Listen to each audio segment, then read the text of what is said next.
Good morning, keynote speakers, featured speakers, researchers, paper presenters, distinguished guests, ladies and gentlemen. Well, a very warm welcome to ICON-ELT 2023, the second international conference on English language teaching, breakthroughs in ELT in the post-pandemic.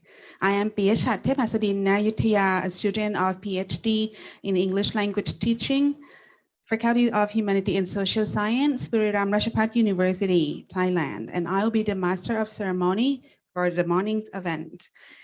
And first of all, I would like to tell you more about the program and also the background information of the ICON-ELT. So I would like to inform the program one more time. In the morning session, we are going to have an opening ceremony. First, you will have a chance to watch our video presentation of the program, and then later there will be an opening ceremony.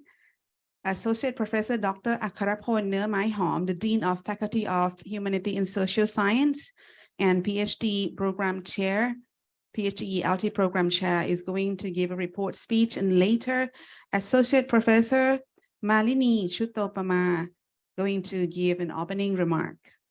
And later there will be a thankful message by Assistant Professor Dr. Nawamin Prachanan, BRU Vice President and PhD ELT Curriculum Committee.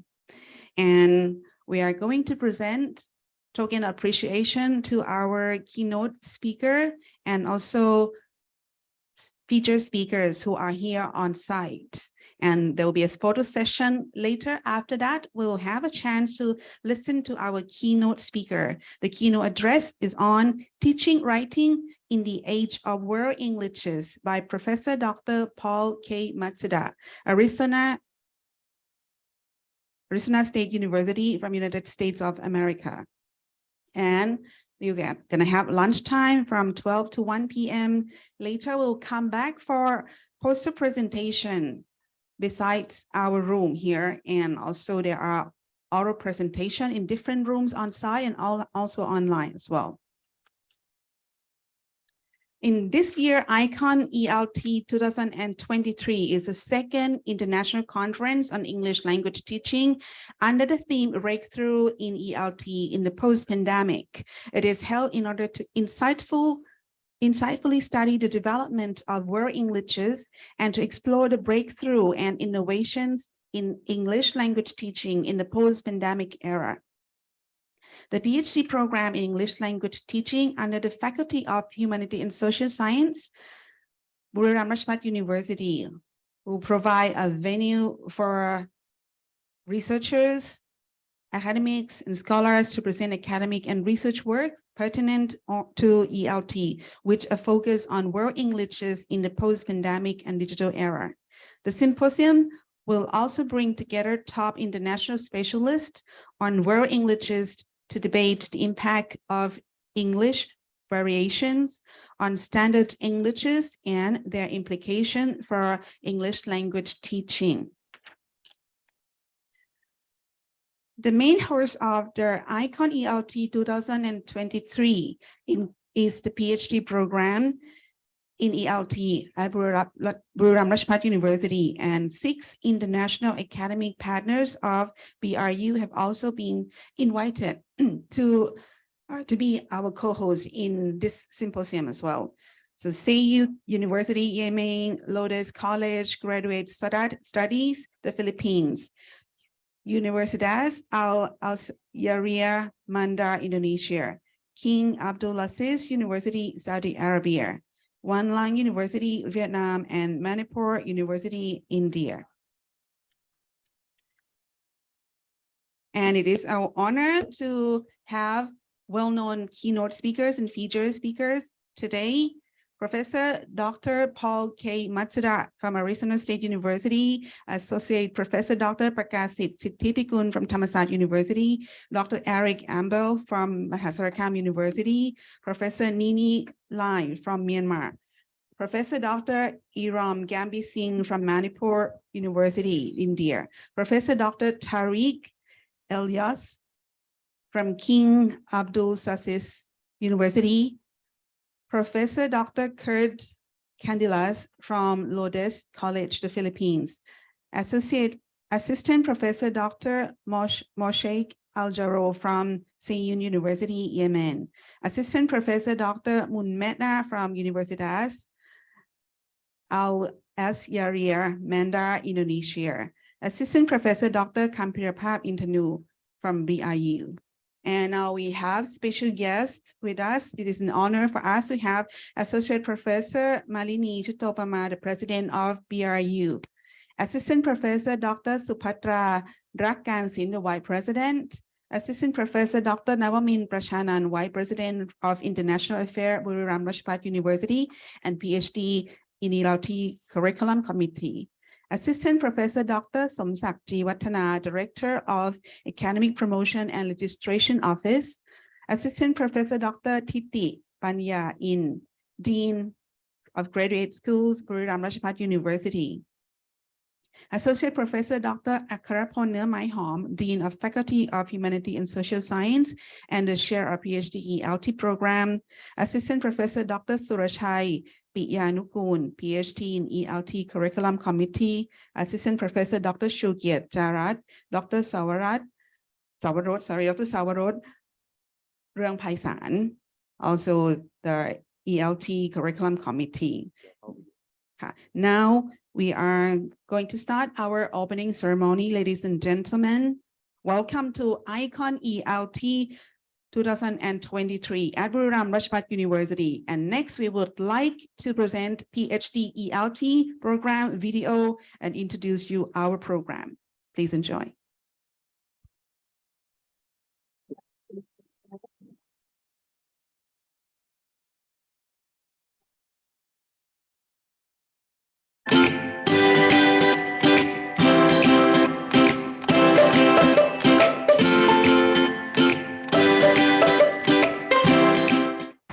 As the President of Buriram Rajabhat University, very pleased to warmly welcome all candidates from both Thailand and overseas to pursue a Ph.D. in ELT at Buriram Rajabhat University, Thailand. At BRU, I can guarantee you that your ultimate goal of being a teaching master of advanced English language can be fulfilled. I highly hope to have you as the energetic PhD student majoring in ELT at our university soon. Thank you so much.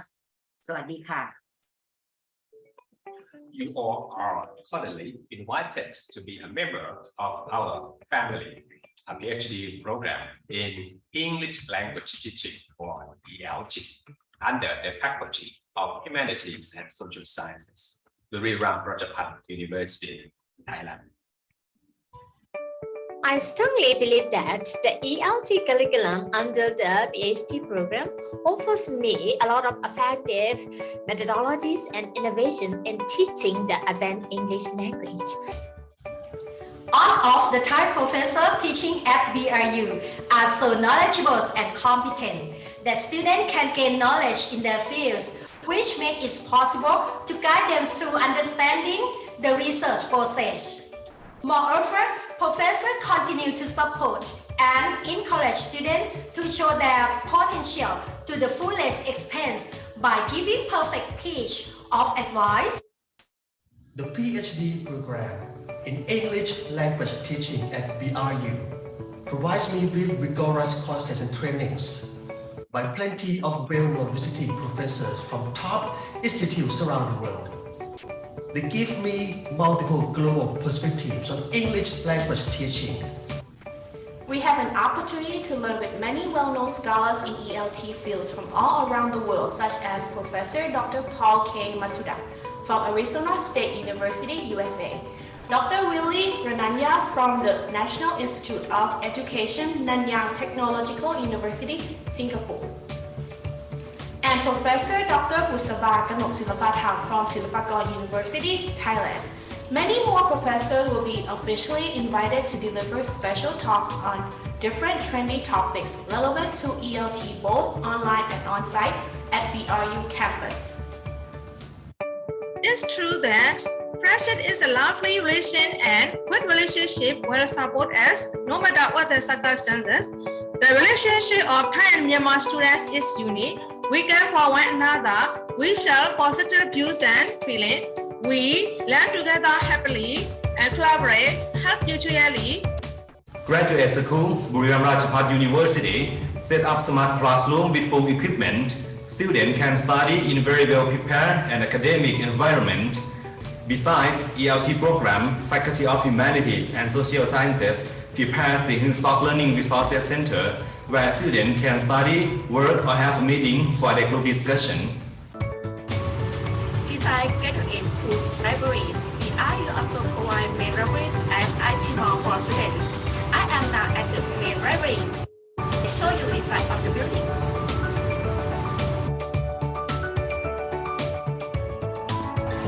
There are various fields of international book and media provided here. The libraries also offer both domestic and international online database service. Besides the main library, computer center, meeting room, free Wi-Fi internet, we also provide the other facility for the Ph.D. students, such as hotel, accommodation, Phnom Hotel for international students. I certainly guarantee you that the PhD student in ELT at Buriram Rajabhat University will be provided with the best facility and service. This is the right university and it's your good chance to make the right decision to pursue a PhD degree in ELT within a time frame of 3 years. Warmly welcome all of you to study a PhD in ELT provided by Faculty of Humanities and Social Sciences, Buriram Rajabhat University. Academic conferences are a crucial part of the PhD student. The conference also brings you together with experts and researchers who have similar aspirations. The success of the first International Conference on English Language Teaching 2022, ICON, leads the ELT program to have the second ICON 2023. These precious opportunities offer a well-structured mix of activities, including panel sections, keynote speakers, oral and poster presentations, exhibits, workshops, and interactive Q&A sections. This undoubtedly builds your confidence as a researcher and PhD students in ELT at BRU. The PhD in English Language Teaching at BRU is inviting well-known experts in the field of ELT. The program allows students to experience different and innovative teaching methods. We also have the opportunity to work together and share experience with the researchers who have an international distinguished research records. In this regard, we will go with highly specialized knowledge and specific properties to display in our doctoral thesis defense. From perspectives of ELT pedagogy, policy, and practice, we have focused on theory and research in English language education. Second, we have explored new trends in English teaching methods, innovative teaching materials, and assessments, all of which can be applied to our ELT classrooms. In addition, Professor educates the new trends of research case studies, research tools, and the emerging modern trend in ELT. This will link to the future trend in applied linguistics and the major direction in global ELT fields. Welcome to BRU Accommodation and Hotel. BRU dormitory is provided for students, lecturers, and personnel, including BRU International Hostel for foreign exchange students. Besides, Phnom Hotel located on the BRU campus is also facilitated and served to personnel and the community. I assure that our hotel must be the best choice for all guests who plan to visit the historical and sport city in Buriram province, the city of sandstone sanctuaries, the land of volcanoes, and beautiful silk and rich culture. Hello everyone. Today I would like to explain to everyone how good the workshop of PhD student at Buriram Rajabhat University is. In organizing the workshop, we've been honored by well-known professors both overseas and domestically on diverse and comprehensive topics. For example, Professor Dr. Paul K. Matsuda from Arizona University, USA, who is a master in writing. Associate Professor Dr. Justin Bucchio from Valley Dickinson University, USA, who is a master in journal publication. Associate Professor Dr. Prakasit Siddhitikul from Thammasat University, who is a master in research. And Assistant Professor Dr.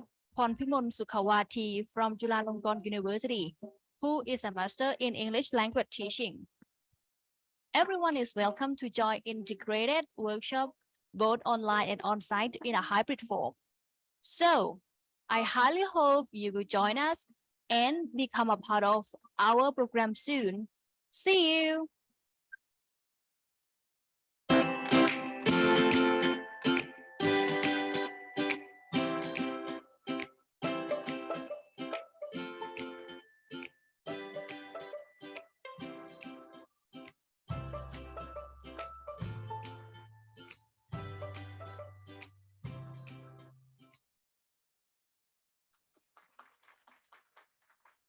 Thank you very much. Thank you for watching our video.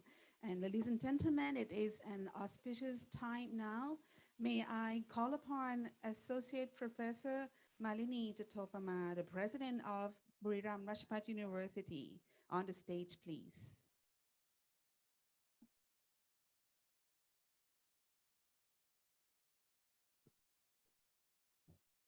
And may I invite Associate Professor Dr. Akarapon Nermai Hom, Dean of Faculty of Humanities and Social Science, Buriram Rajabhat University, to deliver a report speech to the President. And may I call upon Associate Professor Professor Malini Jutopama, the President of Buriram Rajabhat University, Thailand, to deliver an opening speech of ICON-ELT 2023, the second international conference on English language teaching, please. Associate Professor Malini Jutopama, President of Buriram Rajabhat University. On behalf of the conference organizing committee, I would like to express my sincere thanks, Madam President, for presiding over ICON-ELT 2023, the second international conference on English language teaching. Your opening remarks are so very much appreciated. Where Englishers are indigenous varieties of the English language, especially those established in territories influenced by the United Kingdom or the United States. The outbreaks of COVID-19 has led to substantial changes in English instruction, which has shifted from an offline to an online format. In the post-pandemic era, however, there are still many issues with effective implementation of the English language teaching process, resulting in an inability to improve the quality and efficiency of English language teaching, and the cultivations of students' practice application ability.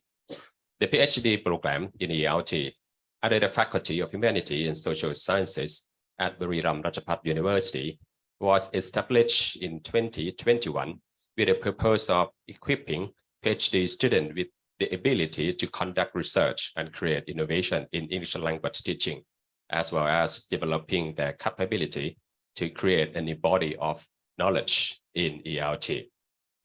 To achieve these objectives, the second international conference on ELT is being held under the theme Breakthrough in ELT Post-Pandemic. This ICON-ELT 2023 will provide a venue for researchers, academics, and scholars to present ELT-related academic and research works.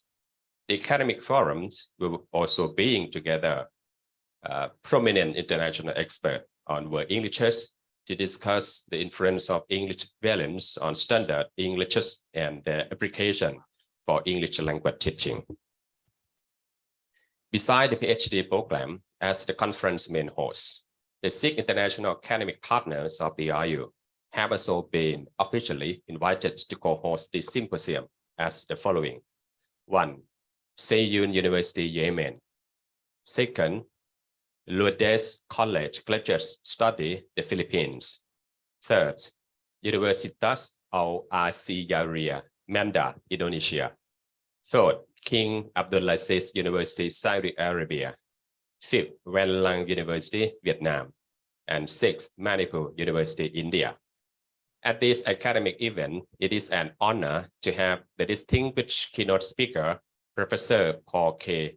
Matsuda from Arizona State University, USA, who is going to deliver a keynote address on a trendy topic, teaching writing in the age of world Englishes.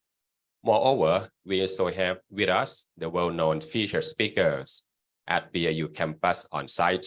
They are Associate Professor Dr. Prakasit Siddhitikul from Thammasat University and Dr. Eric Ambere from Mahasarakam University.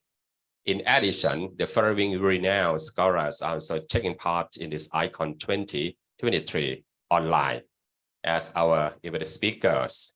They are Professor Nini Lai from Myanmar, Professor Dr. Imran Gambi Singh from Manipur University, India, Professor Dr. Tariq El-Yaz from King Abdulaziz University, Saudi Arabia, Professor Dr. Moshe Anjaro from Sejun University, Yemen, Professor Dr. Mutmenna from Universitas Al-Azhar, Menda, Indonesia, and Professor Dr. Pham Vu Phi Ho from Wan Lang University, Vietnam. There are 30 international papers from different countries such as Thailand, Vietnam, Myanmar, China, Yemen, Indonesia, and the Philippines, etc. In addition, approximately 100 participants from Thailand and abroad are energetically participating in this second ELT symposium on Science Online. At this auspicious moment, I would like to humbly invite Associate Professor Malini Jatupama, the President of Buriram Rajabhat University, to deliver an opening address and also proclaim ICON-ELT 2023 officially open, please. Professor Paul K. Matsuda, Professor Tariq El-Yaz, Professor Nini Lai, Professor Moshe Angelo, Dr. Prakasit from Thammasat, featured speaker, scholar, distinguished guests, ladies and gentlemen. It's my immense pleasure to have been invited by the organizing committee of this conference to preside over the English symposium and deliver an inaugural address today. I'm as the president of Buriram Rajabhat University, very pleased to warmly welcome both Thai and foreign co-hosts, researchers, and scholars to the ICON-ELT 2023.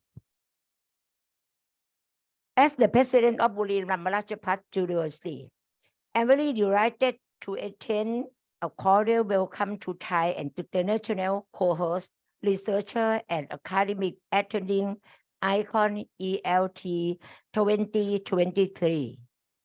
It's my personal appreciation to realize that this international conference on ELT is being organized for the second time by the Ph.D. program in ELT within the faculties of Humanities and Social Science at BRU. In addition, 6 other prestigious institutions from various nations have been invited to co-host this academic event. I'm certain that this conference will contribute to the application of academic and research work on world English in English language teaching in the digital age and the post-COVID pandemics. In addition, this symposium will promote and strengthen academic collaboration between BRU and academic partners from around the globe. On behalf of Buriram Rajabhat University, I extend a warm welcome to co-hosts, experts, researchers, academicians, lecturers, graduate students, and participants. Last but not least, I would like to thank the keynote speaker, Professor Dr. Paul K. Matsuda, as well as the featured speaker, commentators, scholars, authors, and participants from various universities in Thailand and abroad for their academic support and contributions. I wish everyone at the international conference success and academic benefits. At this momentous occasion, I would like to declare the ICON-ELT 2023 officially open. Thank you very much. สวัสดีค่ะ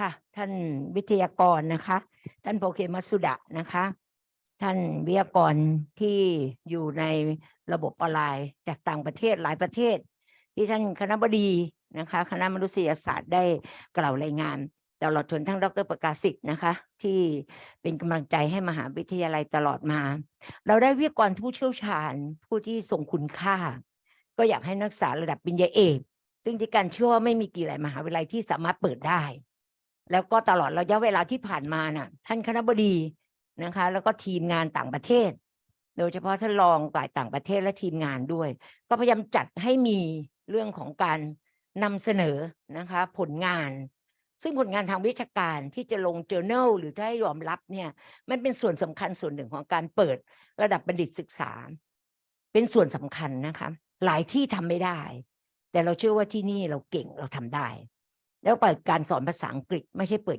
ง่ายๆนะคะเราต้องประสานเชื่อมโยงอันนี้ทีมบุรีรัมย์เก่งต้องประสานเชื่อมโยงผู้เก่งผู้ที่เชี่ยวชาญที่จะให้พวกเราเนี่ยเกิดความลุ่มลึกในศาสตร์นะคะโดยเฉพาะศาสตร์ภาษาอังกฤษเนี่ยไม่มีที่สิ้นสุดเรียนรู้ไปเถอะนะคะมันจะได้อะไรเยอะแยะมากมายแล้วกันเชื่อว่าที่นี่นั้นเราจะเป็นต้นแบบนะคะในการเปิดระดับบัณฑิตศึกษาในการสอนภาษาอังกฤษนะคะเชื่อว่าแล้วก็ต้องทำงานอยู่ตลอดเวลางบประมาณที่ลงไปเนี่ยต้องถามคณบดีต้องขอที่การเพิ่มเติมตลอดแต่ที่การเชื่อว่ามันคุ้มค่าที่การเชื่อว่างบประมาณที่จัดให้พวกเราได้เสนอผลงานได้ฟังอะไรดีๆโดยเฉพาะจากท่านวิทยากรนะคะที่ได้ฟังจากคณบดีว่าท่านลุ่มลึกในเรื่องนี้ถ้าเราได้เจอวิทยากรดีๆและลุ่มลึกแล้วก็มีหลายท่านที่มาช่วยเกิดผลดีอย่างมากๆนะคะในการที่จะประกาศให้รู้ว่าระดับบัณฑิตศึกษาระดับบัณฑิตเอกอย่างพวกเราก็คือระดับที่มีความเชี่ยวชาญจริงๆแล้วน่าจะประกาศให้ทุกคนได้รู้ว่าคุณภาพอยู่ที่นี่ค่ะมหาวิทยาลัยราชภัฏบุรีรัมย์ขอบคุณทุกท่านที่มาแล้วมีส่วนร่วมขอบคุณทวิทยากรเป็นอย่างสูงนะคะทุกท่านที่ทำให้เกิดผลงานดีๆเช่นนี้แล้วคิดว่าเราไม่หยุดแค่นี้นะเราต้องทำต่อไปอีกแน่นอนขอบคุณค่ะสวัสดีค่ะ Please allow me to translate whatever spoken by our madam into English once again. At the first stage, she extended her sincere thanks to the invited speakers, including Professor K. Matsuda, and also the other featured speakers, including Professor Prakasit and Professor Eric, etc. And she also mentioned that BRU is one of the best of institutes to offer the PhD program in ideology, and we would like to move further to extend our cooperation, not just with Thai partner, but also international scholar as well. And at last, she thank you, all of you, for your huge contribution, and she highly hope to have you once again at BRU campus next time. Thank you so much. ขอบคุณและสวัสดีครับ Thank you very much. She added that here at BRU, we guarantee that you will finish your degree within a time frame. Let's say PhD within 3 years, no more than that. So I think it's good time for you to make a final decision to study us here with us at BRU. Welcome. Thank you. Thank you very much. Thank you very much, Associate Professor Malini Jatopama, the President of BRU, for presiding over the conference. And next, may I invite Assistant Professor Dr. Nawamin Prashanan, Vice President of International Affairs BRU and PhD in ELT Curriculum Committee to deliver a thankful speech, please.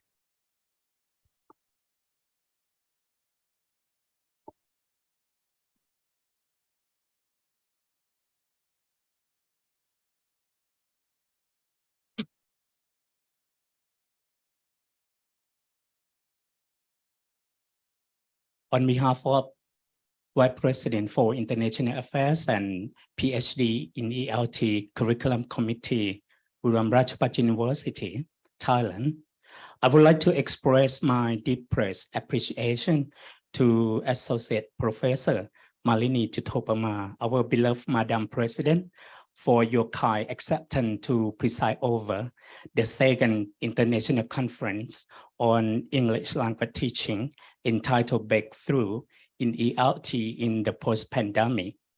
Your huge support is really appreciated. To our keynote speaker, Professor Dr. Paul K. Matsuda from Arizona State University, USA, for your kind contribution and support to give the interesting topic as teaching writing in age of English, as well as the commentator and reviewer at the second ICON 2023. I want to convey my message to great thankfulness to all academic friends who are very energetic to participate as featured speakers, commentators, and reviewers. Professor Nini Lai from Mandalay University of Distance Education, Myanmar. Professor Dr. Iron Kambri Singh from Manipur University, India. Professor Dr. Tariq Ilas from King Abdullah's University, Saudi Arabia. Professor Dr. Kurs Kadilas from Lourdes College, the Philippines. Assistant Professor Dr. Mamena from Universitas OS Raji Mada Suwanasi, Indonesia. Assistant Professor Dr. Moshet Salim Ojaro from College of Women, Sajim University, Yemen. Professor Dr.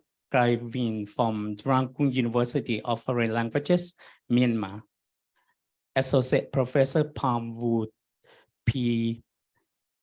Tan from Von Lang University, Vietnam. Associate Professor Dr. Pakasit Sithitukun from Thammasat University, Thailand. Dr. Eric Ambel from Mahasarakam University, Thailand, too. I would like to send warm wishes and express my appreciation to all speakers, reviewers, and participants for your contribution to our second ICON-ELT 2023. Last but not least, I would like to thank Associate Professor Dr. Akarapon Nirmai-Hom, Chair of PhD in ELT, as well as the Dean of HUSOC, Buriram Rajabhat University, Curriculum Committees, and PhD in ELT students to devote yourself to make this conference happen. I really hope that the second ICON ELT 2023 will achieve the goal set out. In the meantime, please stay safe and healthy. I'm looking forward to meeting you and welcoming you to the third ICON ELT 2024. Thank you very much. Thank you very much, sir. And may I invite you to stay in front of the stage. And on this occasion, I would like to invite Associate Professor Malini Chutopama to receive a token of appreciation from our Vice President, please.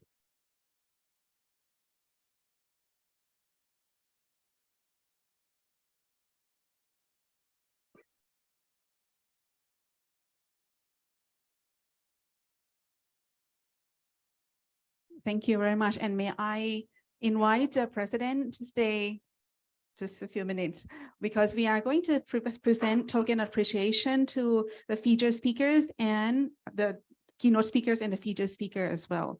So may I invite Professor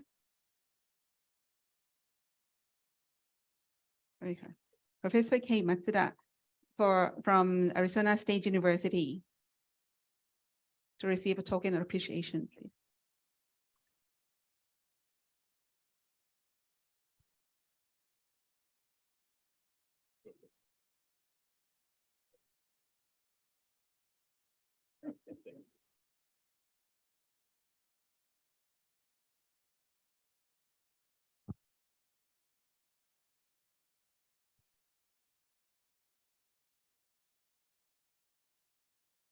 And next, may I invite the featured speaker, Associate Professor Dr. Prakasit Sithitikul from Thammasat University, please.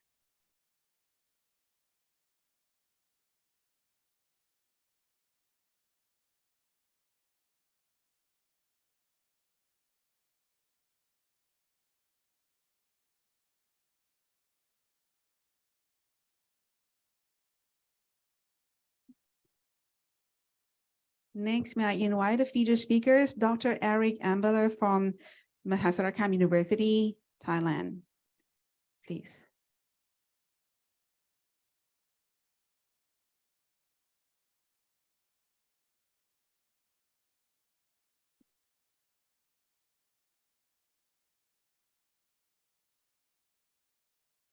Thank you very much, Associate Professor Malini Jatopama, the President of BRU, and may I invite all the distinguished guests, keynote speakers, featured speakers to the front of the stage to take a group photo, please.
Thank you very much. And now my duty as the Master of Ceremony in the morning session has come to an end. I would like to pass the control to the next MC. So thank you very much. Over to you.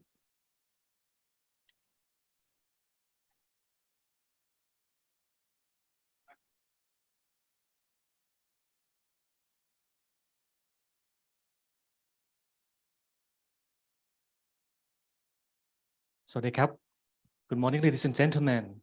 My name is Wanchana Bunchom. I'm the second batch of PhD student in ELT, Buriram Rajabhat University. It's an honor to be your MC for this section. Ladies and gentlemen, it's a very good time to begin to the first section of our conference. It's a great honor to invite Professor Dr. Paul K. Matsuda from Arizona State University, USA, to be a keynote speaker for this ICON-ELT 2023 conference. This section will be divided into two parts. The first part is the keynote keynote speech for 1 hour and 45 minutes, and we will have 15 minutes for Q&A section at the end of his speech. For online participants, can also raise questions in the chat box, and our staff will collect the question for Professor Dr. Paul K. Matsuda to answer. Before we begin, may I introduce our keynote speaker. First, Professor Dr. Paul K. Matsuda is a professor of English and director of second language writing at Arizona State University, while he works closely with doctoral students specializing in second language writing from various disciplinary perspectives. Professor Dr. Paul K. Matsuda is founding chair of Symposium on Second Language Writing and series editor of the Parlor Press series on second language writing. He is a former president of American Association for Applied Linguistics. He has also served as a founding chair of the Conference on College, Composition, and Communication Committee on Second Language Writing, and the chair of non-native English speakers in TESOL, Caucus. Professor Dr. Paul K. Matsuda has published widely on various topics on language writing and professional development in applied linguistics and composition and TESOL, and has received a number of prestigious awards for his publications. He has been invited to present keynote and plenary talks, as well as lectures and workshops in various countries and regions all around the world. And today, the title of his keynote address is Teaching Writing in the Age of World Languages. Ladies and gentlemen, please join me to welcome Professor Dr. Paul K. Matsuda.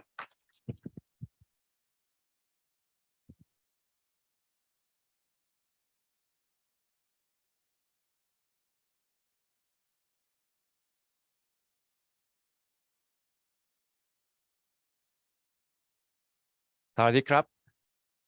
Good morning. It's so nice to be here again. I was here exactly 1 year ago, and thank you, Dr. Ek, Ajahn Ek, for inviting me back. I'm so happy to be here. This is one of my favorite places in Thailand. And today, the topic is teaching writing in the age of world Englishes. Now, I'm going to take a little bit of a historical look because last year I talked about something related to world Englishes as well. And I realized that some of the people who came into the field recently don't have the historical perspective, right? So we see the situation around us now, but we don't necessarily understand fully where these conversations came from. So that's what I'm going to do today. Talk about the history of world Englishes a little bit, and then talk about where we are and where we might go. And before I start, I'm a writing specialist. I love writing and I love asking people to write. So I'm going to ask you to take out your favorite writing utensil and spend about 5 minutes reflecting on your thoughts about the topic of teaching writing and world Englishes. Go ahead.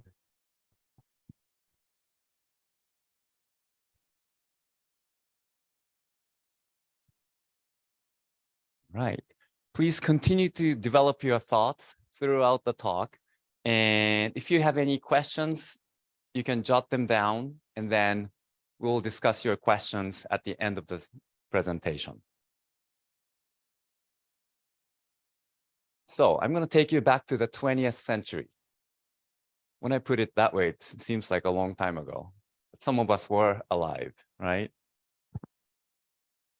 There were some assumptions about language teaching that were prominent in the early 20th century. One of them was the importance of correctness or accuracy. In the early part of the 20th century, starting in the late 19th century, descriptive linguists were beginning to develop descriptions of what people actually do with language when they speak them. They were not interested in writing back then. And their goal was to move away from the idea of correct usage and to move towards accurate usage. That is, before descriptive linguistics, language teachers tended to focus on what's correct and what's not, according to certain rules that were predetermined. And descriptive linguists noticed that the ways in which people actually use the language deviates from these correct usage. So instead of going by the correct, the absolute fixed rules, descriptive linguists sought to come up with grammars of languages, and especially the English language, that described how people actually use the language, and they tried to teach those actual usage to students. So that was an important development for the development of language studies in general. But the preoccupation with grammar was still prevalent. We were more interested in the structure of language than the meaning at that time. And an early theory or ideas about how language is learned, some people would call it behavioristic ideas about language learning, but the actual theories of language learning at that time had nothing to do with so-called behaviorism in psychology. They kind of resembled each other, but it was not based on any concrete theory of learning. But it was just an intuitive idea that people learn languages by mastering the patterns, by being exposed to patterns and repeating them correctly or accurately so that they can acquire or learn the appropriate form in order for them to use it. So the first thing you need is exposure, right? To hear the language or see the language, and then repeat after the teacher and practice. And they were only allowed to practice the correct forms, because if they practice the incorrect forms or inaccurate forms, then the teachers assumed that the students would master the wrong forms. Well, if you really think about it, learning a language takes a long time, right? You don't learn something, a phrase or a sentence, just by repeating it once or twice. It doesn't really matter if you do it correctly or not. You wouldn't learn the incorrect form that easily either. And if you learn an incorrect form, if you can learn it, then you can learn the correct form and replace it later. But that's not how English teachers and language teachers thought about language learning back then. They were really seriously concerned about not letting students make any errors. And if they made any errors, those errors were corrected immediately and reinforced. So that was the theory of learning, or implicit ideas about learning, that was prominent in the early 20th century. And of course, that was before the field of second language acquisition came up with more robust understanding of how language is actually acquired. But we have inherited those old ideas, even after many years of second language acquisition research and second language teaching research. In many classrooms, we are still preoccupied by the idea of correctness or accuracy, and the idea of having to correct all errors as students make them. I still see that happening in many classes. But we'll come back to those ideas later. And another key idea that was floating around is sometimes called native speakerism. That is, native speakers are provide the golden standards of grammar. It doesn't matter what non-native English speakers do. Those are not good examples. It has to come from native English speakers. And this idea is slowly disappearing, but it's still around. Okay, I want to move this off the screen a little bit. But do you see? Oh, thank you. Thank you. That was perfect. Okay. The pointer is not working. Do you see their tongues? Their tongues are painted in Union Jack patterns, the British flag, right? And these four images came from posters, the advertisement for English conversation schools in Thailand. And since then, they have changed their image and came up with something much nicer and more appropriate. But I took these pictures, these two pictures on the left, I took them on BTS lines in Bangkok in 2007. As recent as 2007, we still have these ideas that if students came to these conversation schools, they would acquire the British tongue. And this idea is also racialized. There was a stereotypical image of who the native speakers were, right? And you see those images on the right. It's kind of disturbing, isn't it? Thai people learning the English language and becoming something else inside.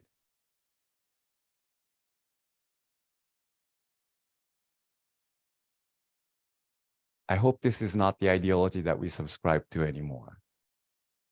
But it's been a long time. It took a long time for us to change the image of English language learning, the image of English language learners, and what it means to acquire a different language.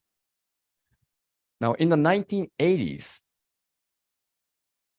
a scholar from India who studied in the UK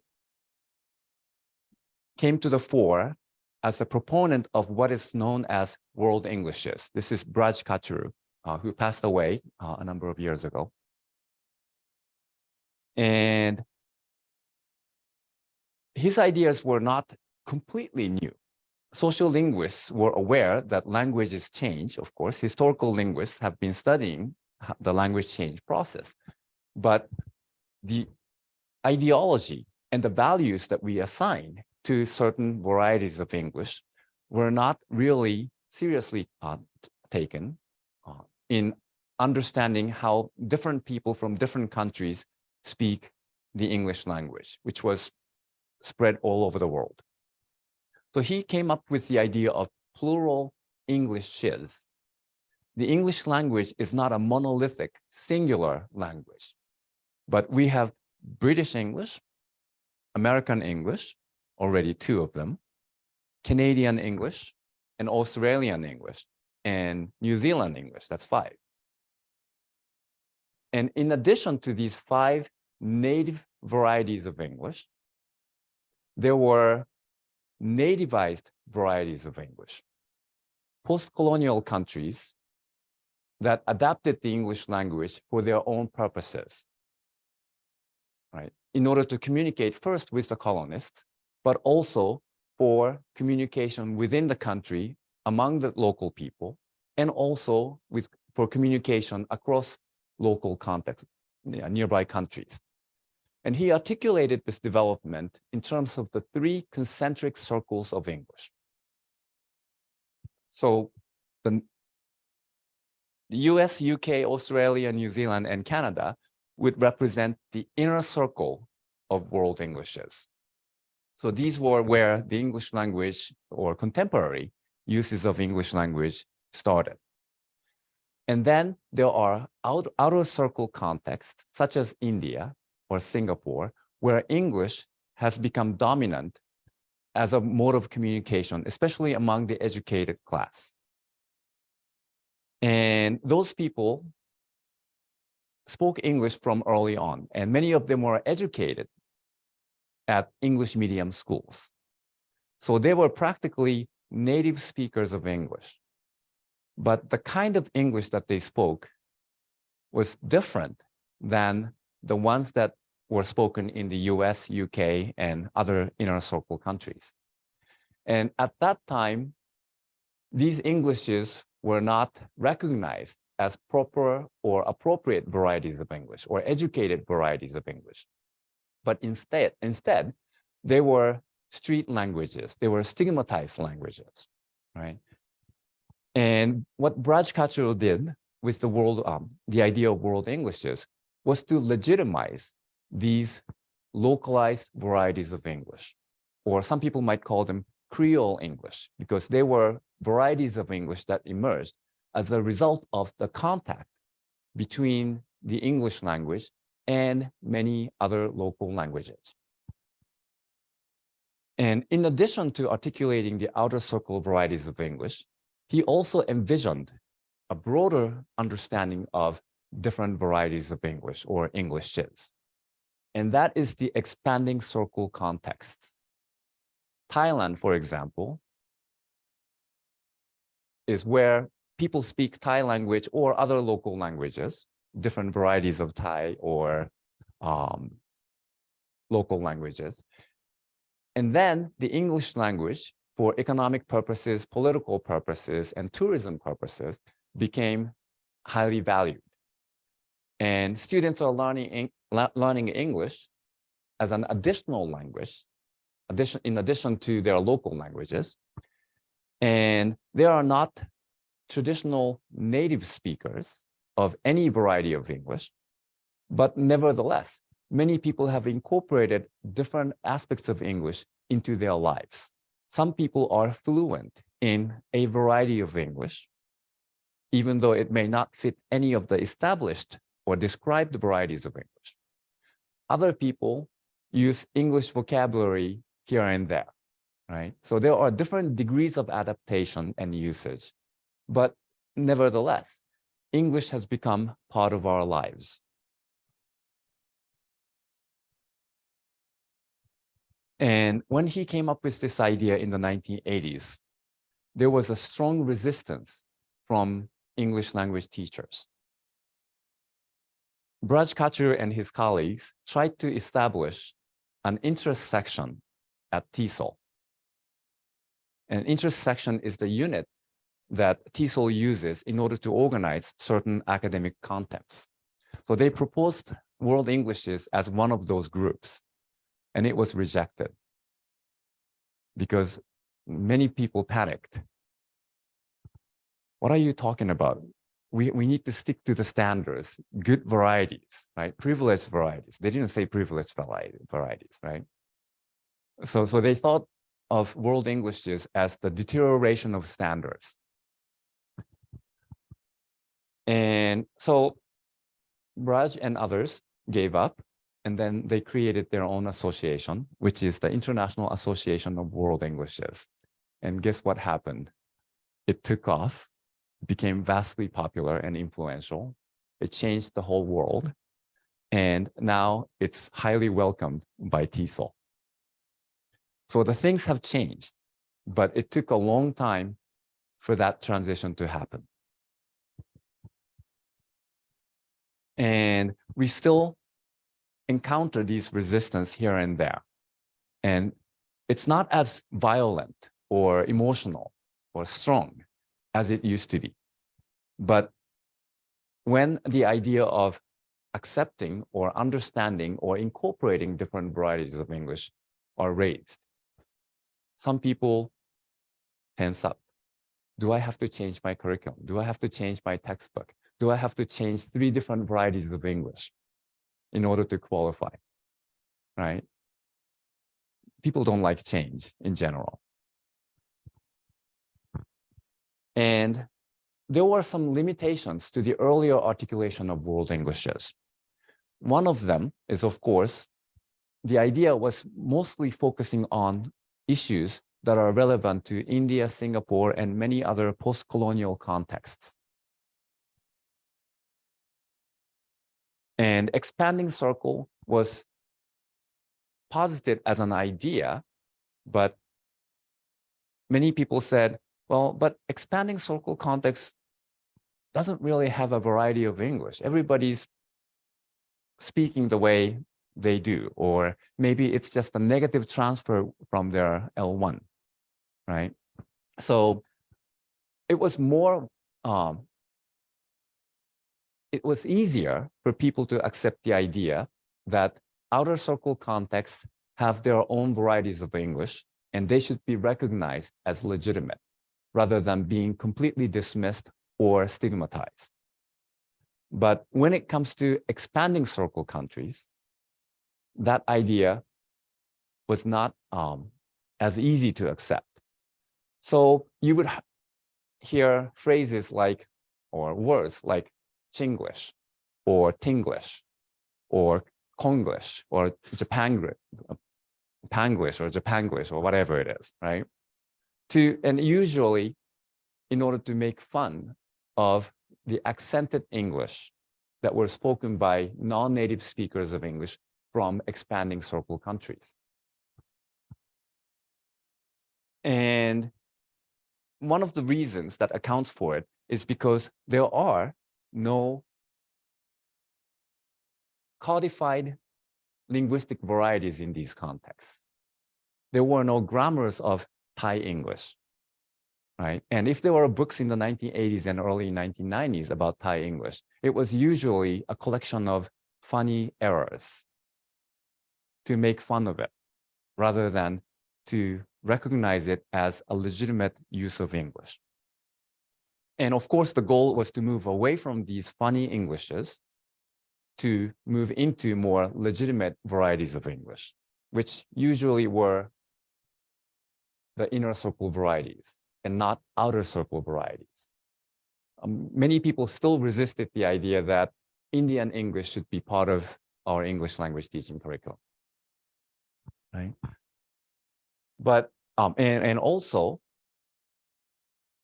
the Kachuvian concentric circle model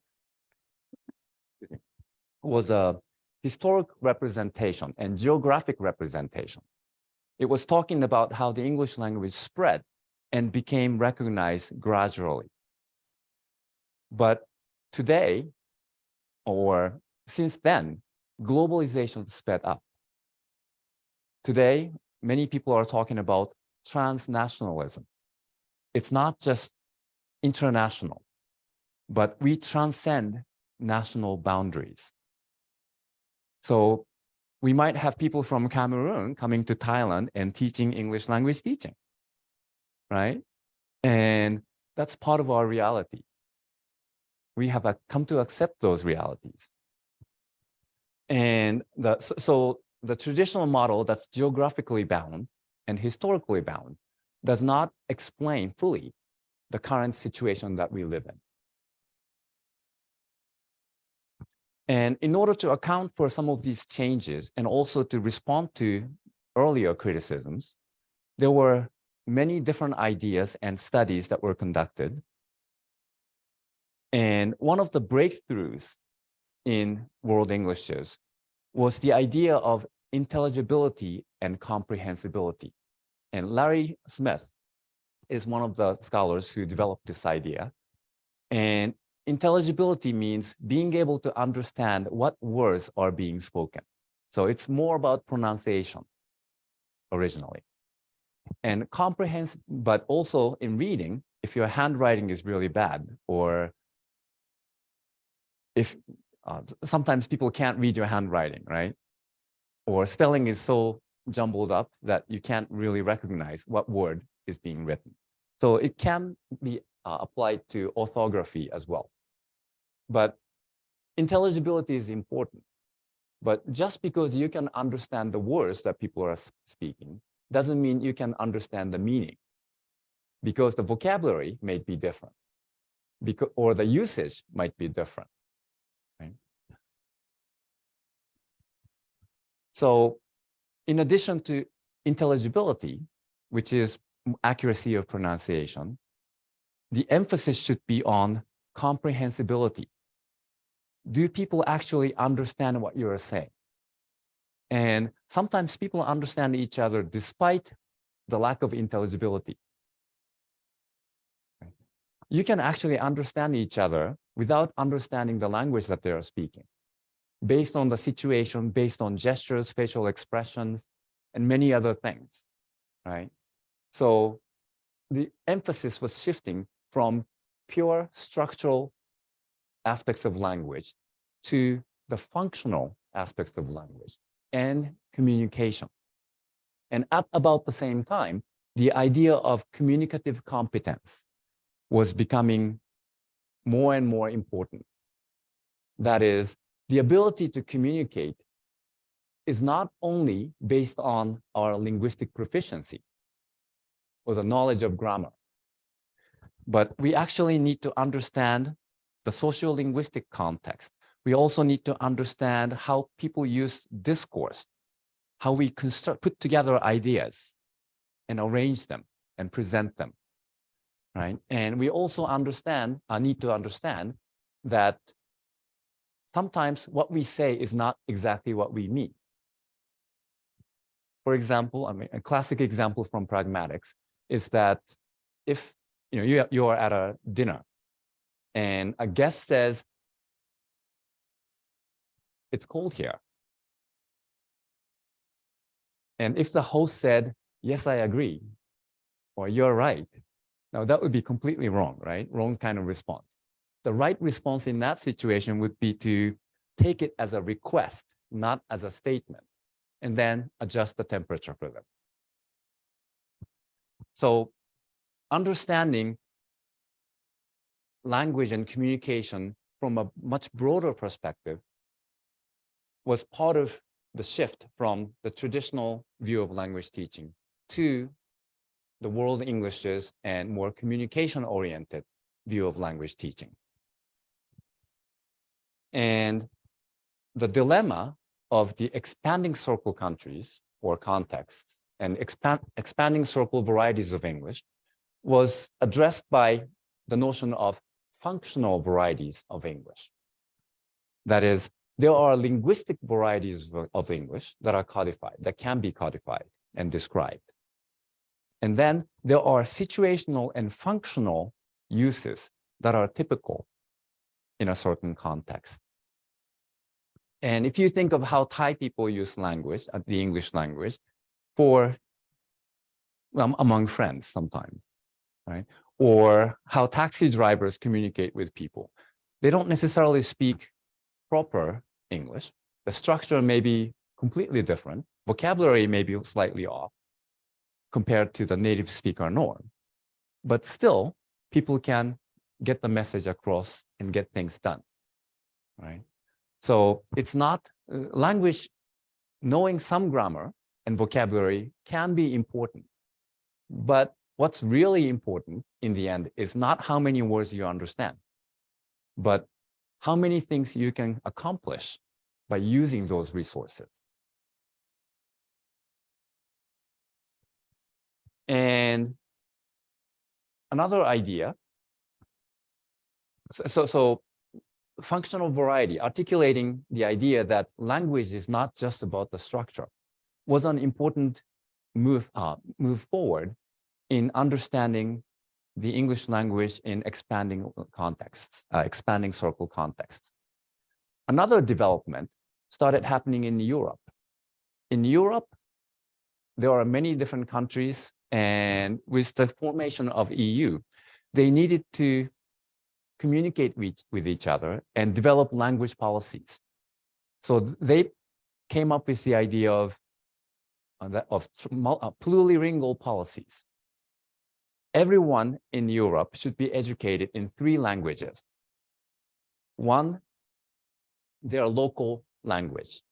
If you're from France, French would be your first language, right? And the second language would be the English language. And then the third language would be another European language, right? So that everybody will have more resources in order to communicate across different countries, right? So English was the common language for all EU countries, but they didn't want English to be the only common language. So they encouraged the learning of additional local languages or regional languages, right?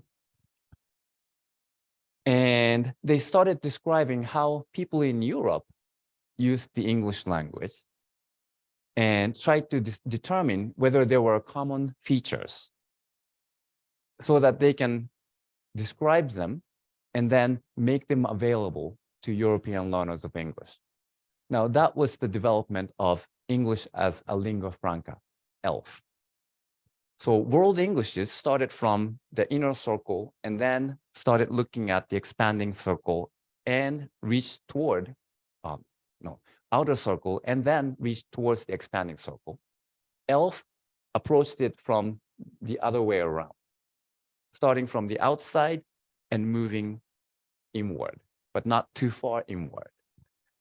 And there was some tension between World English's camp and ELF camp for many years. Some of you may remember that.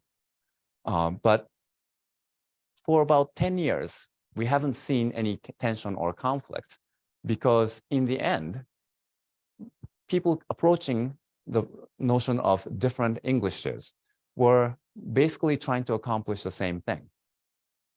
So once they have established their territories and established knowledge base, they realized that, oh, if you combine them, we have a much broader understanding of English.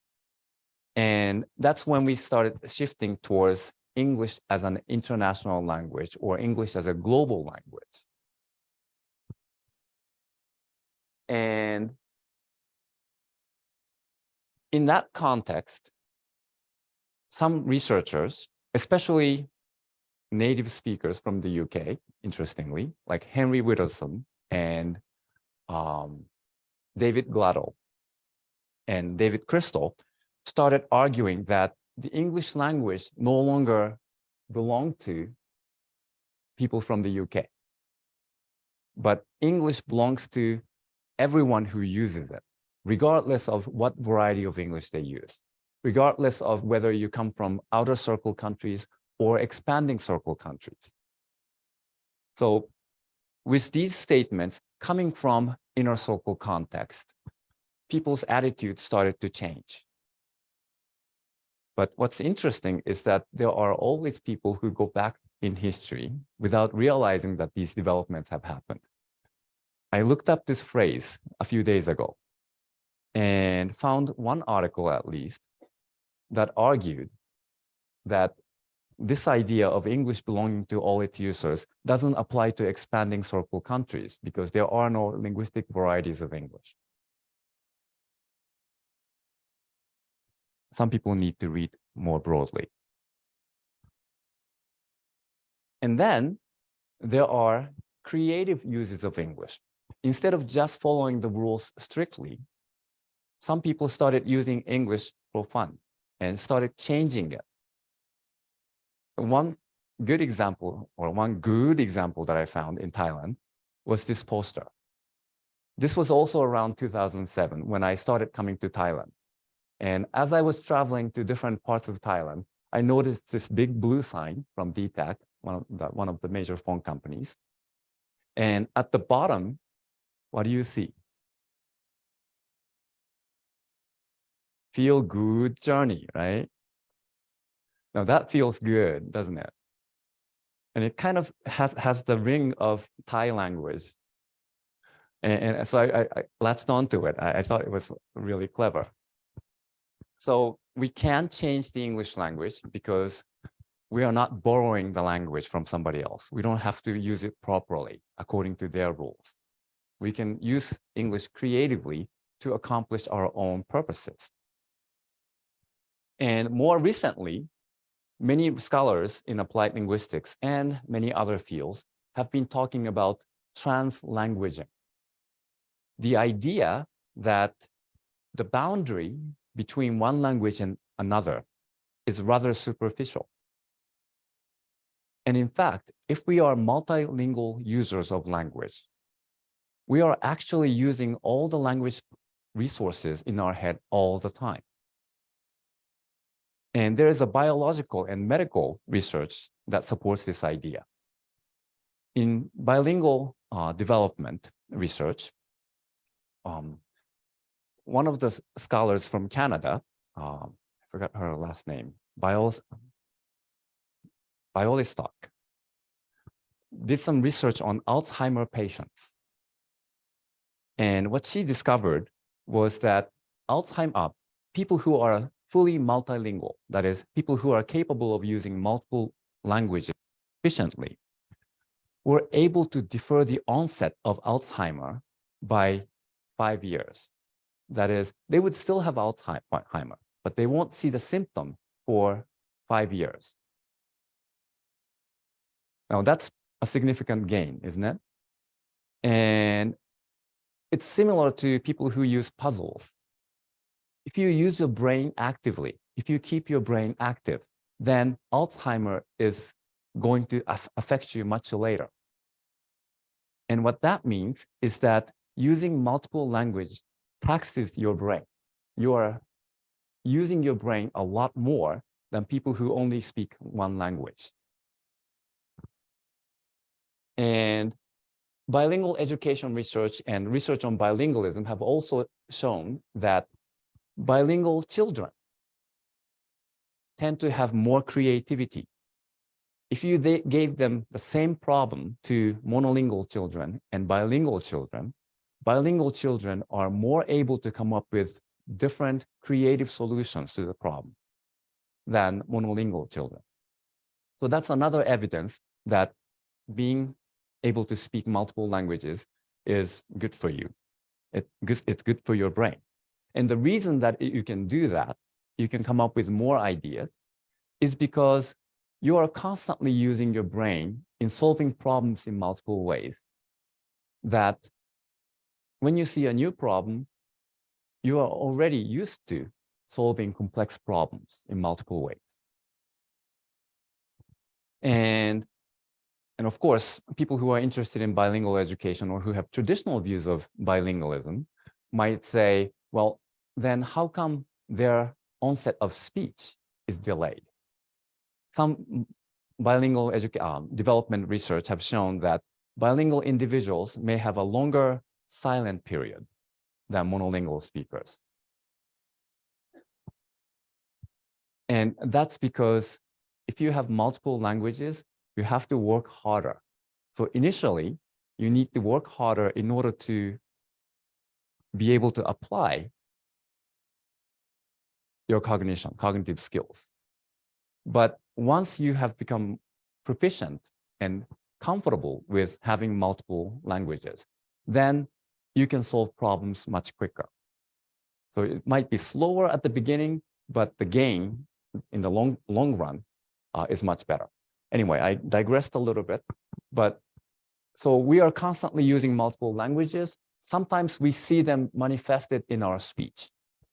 Code switching, for example, using multiple language codes, multiple syntax in the same speech, whether within the sentence or across different sentences, is one visible phenomenon of translanguaging.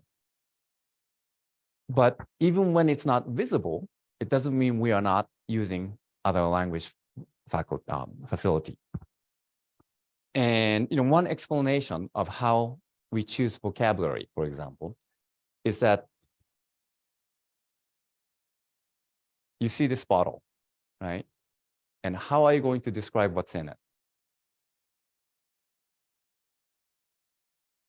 Now, depending on what language you're speaking at that time, or who your interlocutor is, you might come up with, you would probably come up with one word, right? If it's Thai, nampao, right? And if it's Indonesian, is it air? Spelled A-I-R, like air. Or for some reason, when I picked this up, a German word came to me, Wasser. And that's actually a typical third language phenomenon. If you have more than 2 languages, then what's going to interfere is not your L1, but it's your L2 that comes up before your L3. And German was my second foreign language, by the way, right? So when you're trying to pick a word to describe something, you are not just using the target language or your native language.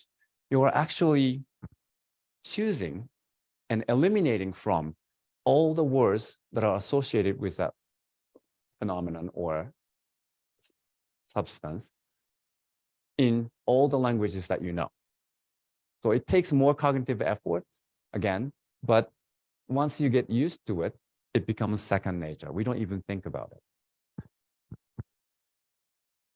So these more fluid understanding of how language is developed and how language is being used and how language is processed in our minds have helped us understand how we cope with the pluralistic view of Englishes and language and communication in general.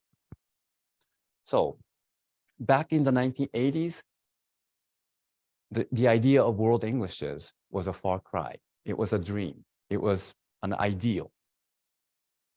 But today, it's a reality. We live it every day. So I call this age the age of world Englishes. And you don't even have to say it out loud because it's already there. And in this reality, we have more non-native English speakers than native English speakers. In the whole world, most of the people, the vast majority of people who speak the English language at various levels are non-native speakers who learned English after acquiring other languages. And that also means that a lot of interactions are happening among non-native English speakers, not even involving native English speakers, right? Well, here I am. I'm a non-native English speaker of English. I was born and raised in Japan, and I'm using English to communicate with all of you, right?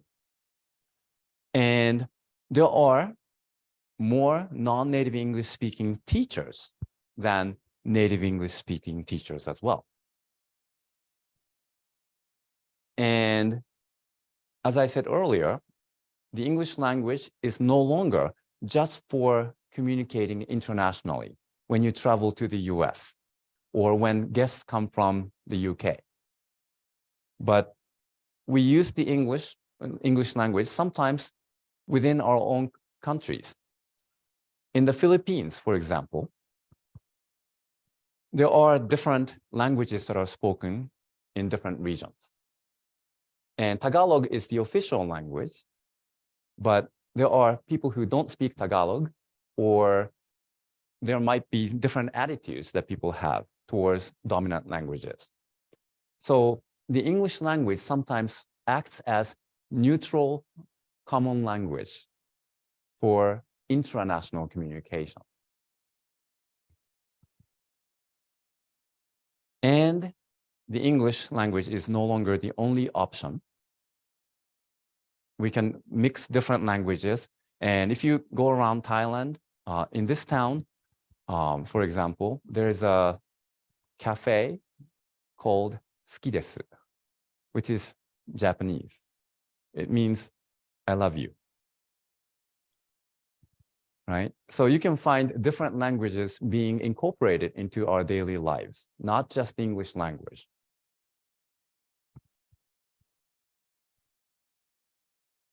So when it comes to speaking, people have accepted the fact that, hey, you can't be like a native speaker if you're a non-native English speaker, and it's okay. We can sound different and we can still function. But when it comes to writing, we still hold on to old ideals. In the classroom, teachers are still preoccupied with the idea of corrective feedback. How can I correct student writing so that students can develop their language proficiency?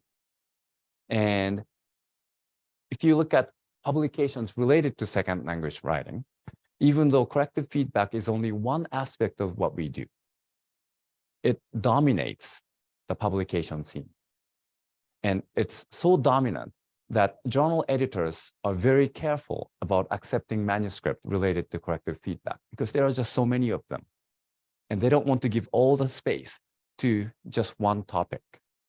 But it's an easy topic for people to pick up, right? And this is probably one of the first things that novice researchers, novice language teachers latch onto when they think of writing, correcting errors, right? Because that's what was done to them for many years. And that's what they end up doing in their classes as well. And because of the popularity of corrective feedback, and both spoken and written language, when we talk about development in language, we often measure what's called CAF, complexity, accuracy, and fluency. This has been like a widely used measure of language development in many studies in SLA, language teaching, and so forth, even though there are other things that develop. Why aren't we measuring communicative competence? Why are we only measuring linguistic competence when we talk about development? So ideas are out there, but the practice is slow to catch up. And we need to do the work to move forward, broaden our vision, and then engage in larger conversation. And many of you have submitted manuscripts to journals, right? And how many of you have received condescending reviews? You don't have to raise your hands. Just chuckle, just smile, right? And they would say, oh, this must have been written by a non-native English speaker. The ideas are interesting, but the language needs a lot of work, right? Condescending remarks are everywhere still. Some journals, conscientious journals, have policies telling reviewers not to make those condescending remarks. Just focus on the ideas. We'll take care of the language. But it's not everywhere. We still see these comments being made by reviewers and sometimes by editors. And I still hear people talking about the native check. Ask a native speaker to read and comment on your writing. You know what? I never ask a native speaker to read my writing because I write 100 times better than they do.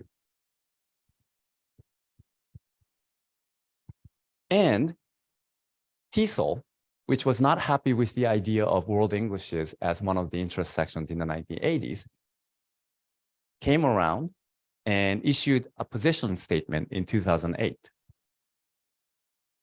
I'll let you take a look at this statement.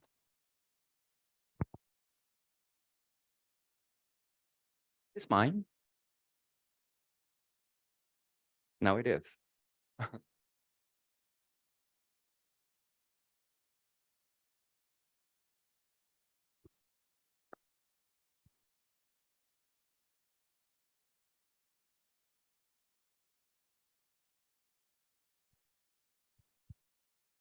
Right, so there are a couple of keywords.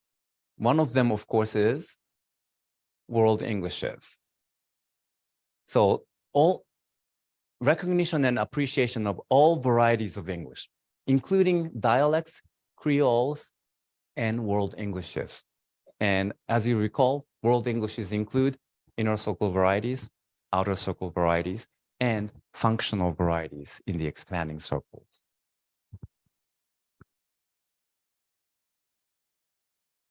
And TESOL does not advocate one standard or variety of English over another. You can adapt a standard, but TESOL is not going to choose it for you. Instead, each curriculum, each teacher needs to make conscientious effort to understand what students are going to be doing with their language, and then to provide appropriate resources for them.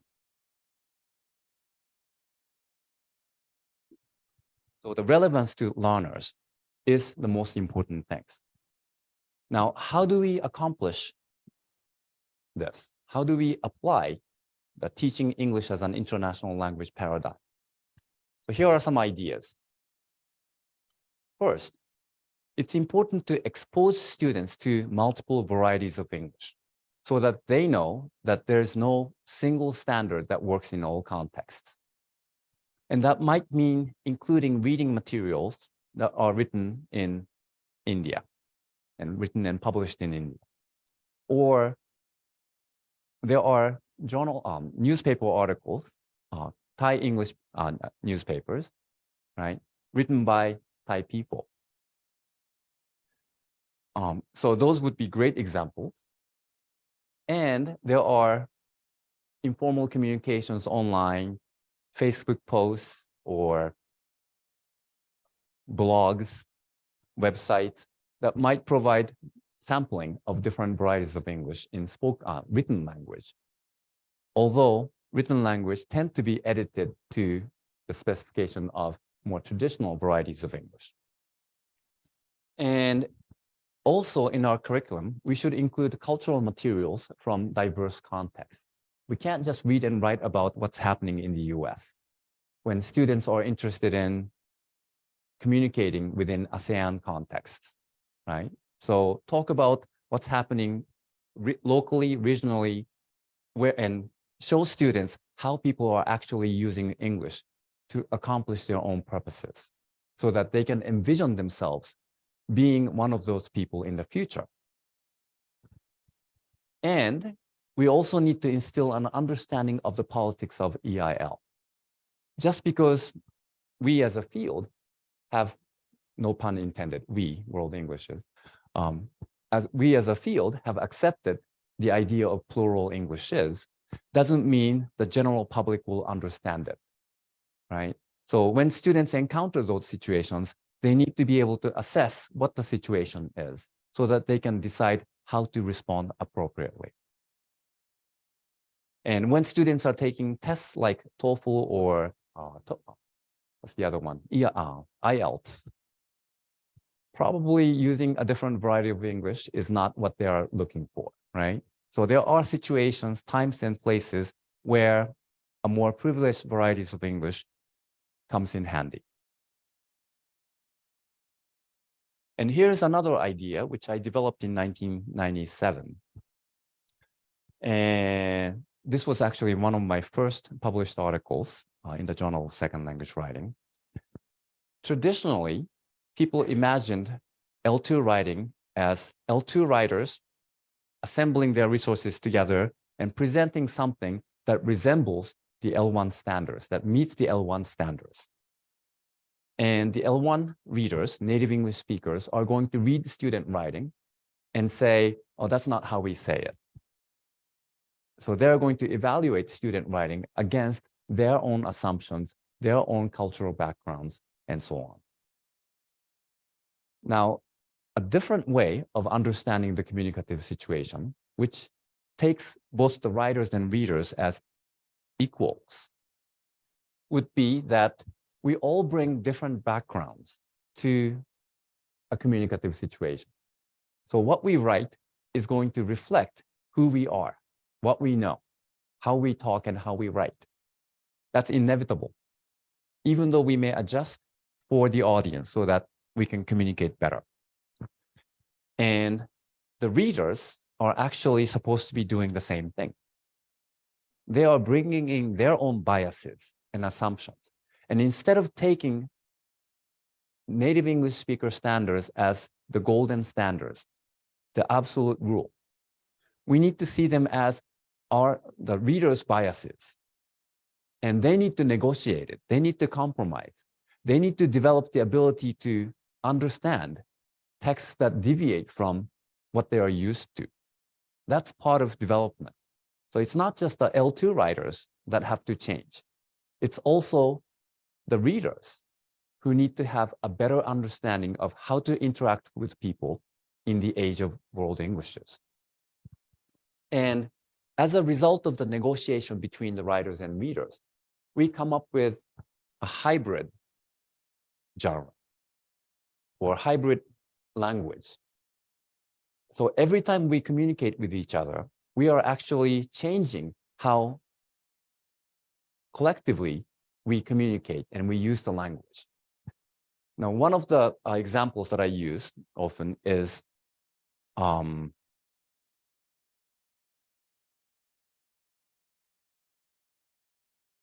don't have the visuals here.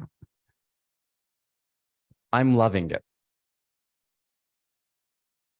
So McDonald's violated one of the rules of the English language in which words that express emotions are not turned into gerund forms. That's the traditional canonical grammar. But so you can say, I love it. I love Buriram. But you can't say, I'm loving Buriram. Well, now thanks to McDonald's, we can be loving Buriram, right? And once that usage becomes established and we recognize where it comes from, we start to use that phrase to each other in other contexts, and it enters our vocabulary. And now it's actually common for people to say, I'm liking it or I'm loving it, right? To emphasize here and now. So we have actually improved the English language by adding these new features. Again, that's an example of creative language use, but this model explains how that creative use enters the common lexicon and grammar of the English language as well. And in the classroom, I have long advocated the 5 principles of negotiating language differences. First, it's okay and sometimes necessary to teach examples of dominant varieties and how they are used, because it provides a frame of reference for people speaking different varieties of English, right? It can be a tool, not just for communicating with native English speakers, but across different varieties of English. But if we just focus on the dominant variety, then we are putting a biased ideas into students' heads. So in order to give students a balanced view of what the English language looks like, we need to also introduce students to non-dominant varieties and how they are being used, how people deviate from the norm. And there are uses that are confusing. There are uses that are embarrassing. Now, you want to avoid those, right? So there are errors, obvious errors. But there's a lot of gray area between what's correct or accurate and what's incorrect or inaccurate. So we need to help students experience the boundary, the gray zone. And we also need to help students understand there are strategies for communication, right? If you say something and if somebody doesn't understand, paraphrase it, right? Or try circumlocution is a communication strategy, right? And or in writing, you can say something, use a phrase that you use among your friends, and then in parentheses, explain what that means. And at that point, you have introduced that new phrase or vocabulary, and the readers can go on using that phrase in order to understand what you mean. Right? That's a way of introducing something, coining words or introducing new words, foreign words, right? Italics, dashes, parentheses, quotation marks, right? We can mark those deviations so that people can process it better and not dismiss it as errors. And then to raise students' awareness of the actual social linguistic context and the political context of English as an international language, we need to help students understand the risks involved in negotiating. There are situations where you can negotiate freely, but there are situations in hierarchical communication, job application. You don't want to take the chance, right? So you need to pick and choose. But as teachers, our goal is to not force upon students a particular variety of English or how they use it. We should offer them as resources and have them practice it so that they know how it works. But it's ultimately the students and language users who choose to use the variety of English that they choose, deliberately or otherwise. So, as a language teacher, a language specialist, my goal is no longer to teach the language. I do teach the language, but that's not my goal. My ultimate goal is to help students achieve their goals and fulfill their dreams using English and writing and other language resources. as a resource for creating and negotiating meaning. And I would add negotiating languages as well.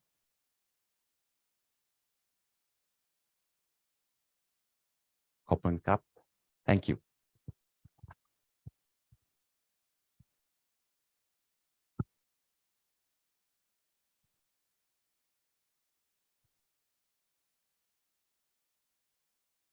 Can you keep the PowerPoint screen for a while? There's a QR code and you can get some of. All right, ladies and gentlemen, would you like to ask some questions about the presentation from the keynote speaker, Professor Dr. Paul K. Matsuda?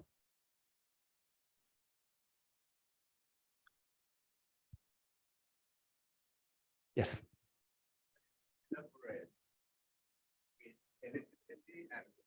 You know, you said when you know the word, it doesn't mean you comprehend the word, something like that. I would like you to give some example or some situation. I'm going to ask you to say, itadakimasu. Itadakimasu. So you were able to identify the sound of what I said. Now, did you understand what I said? No. It means I'm going to eat, or thank you for the meal. It's something that Japanese people say before starting to eat. So that was intelligible to you, but it was not comprehensible to you. Okay, I see. Okay. Thank you. Thank you.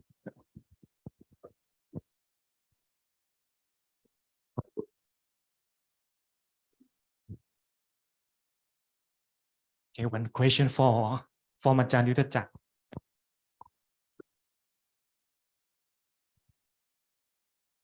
Good morning, Professor. It's my great honor to have listened to your lecture again. Okay, I have one question about the last few slides about the 5 principles you have been teaching your students. Okay, you have mentioned that when you teach, you would emphasize on the dominant varieties and uses, and also the non-dominant variety of uses.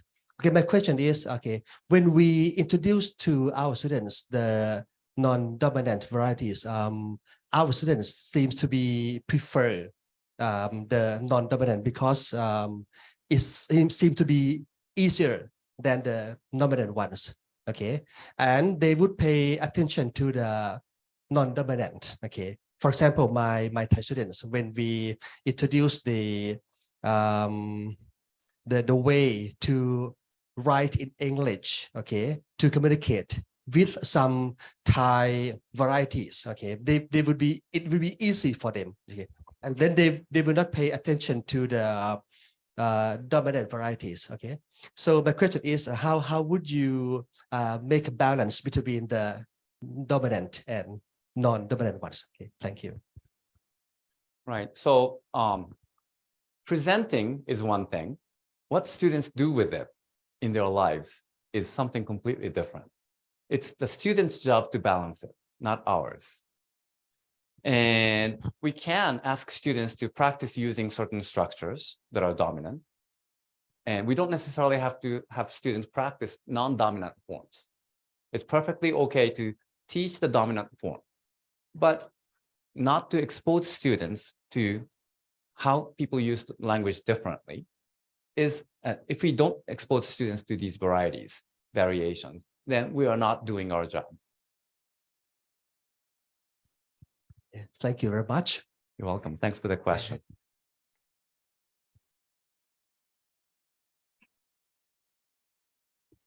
Hello. Good morning, Professor Matsuda. Hi, I'm Sunshine from Rajabhat University. I have something to ask you about the way as an English teacher to teach Thai students who are not Thai, teach Thai students in writing, okay? Because from my experience that I have some difficulty teaching my students to write English sentences.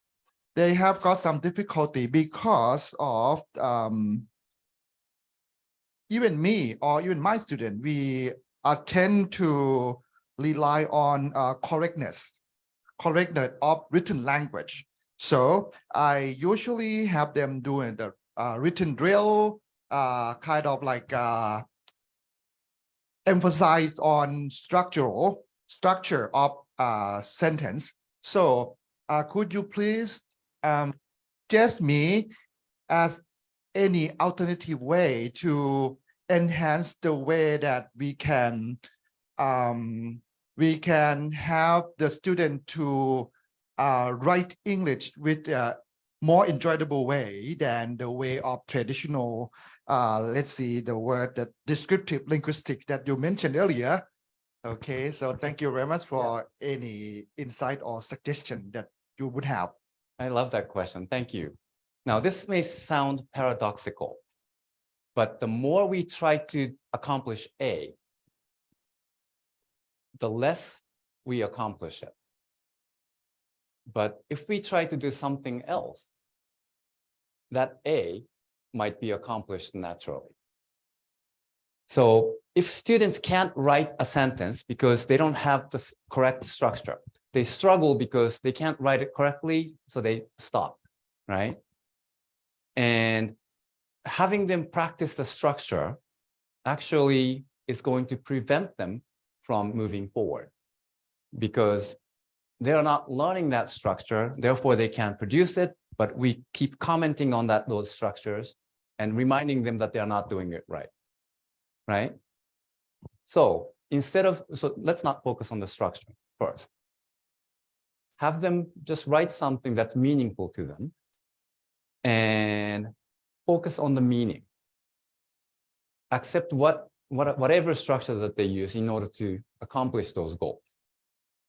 And then start by focusing on the successes, what they are doing well. And what they are doing well might be just producing more words. You wrote more today. That's great. And I like the word that you used here, right? I'm not commenting on the structure yet. I think this word is really accurate in describing what you're trying to say, right? And then once you get the meaning down, you can comment on the structure later. And you don't have to do it in the same activity. So focus on the meaning first, focus on fluency, and provide language structure as a resource in order to accomplish the goal. Again, thinking of language not as the rules that they have to master, but thinking of it instead as resources to help them accomplish larger goals is the key. That's a short answer to your question. There's a longer version of it, but maybe we'll get into that later.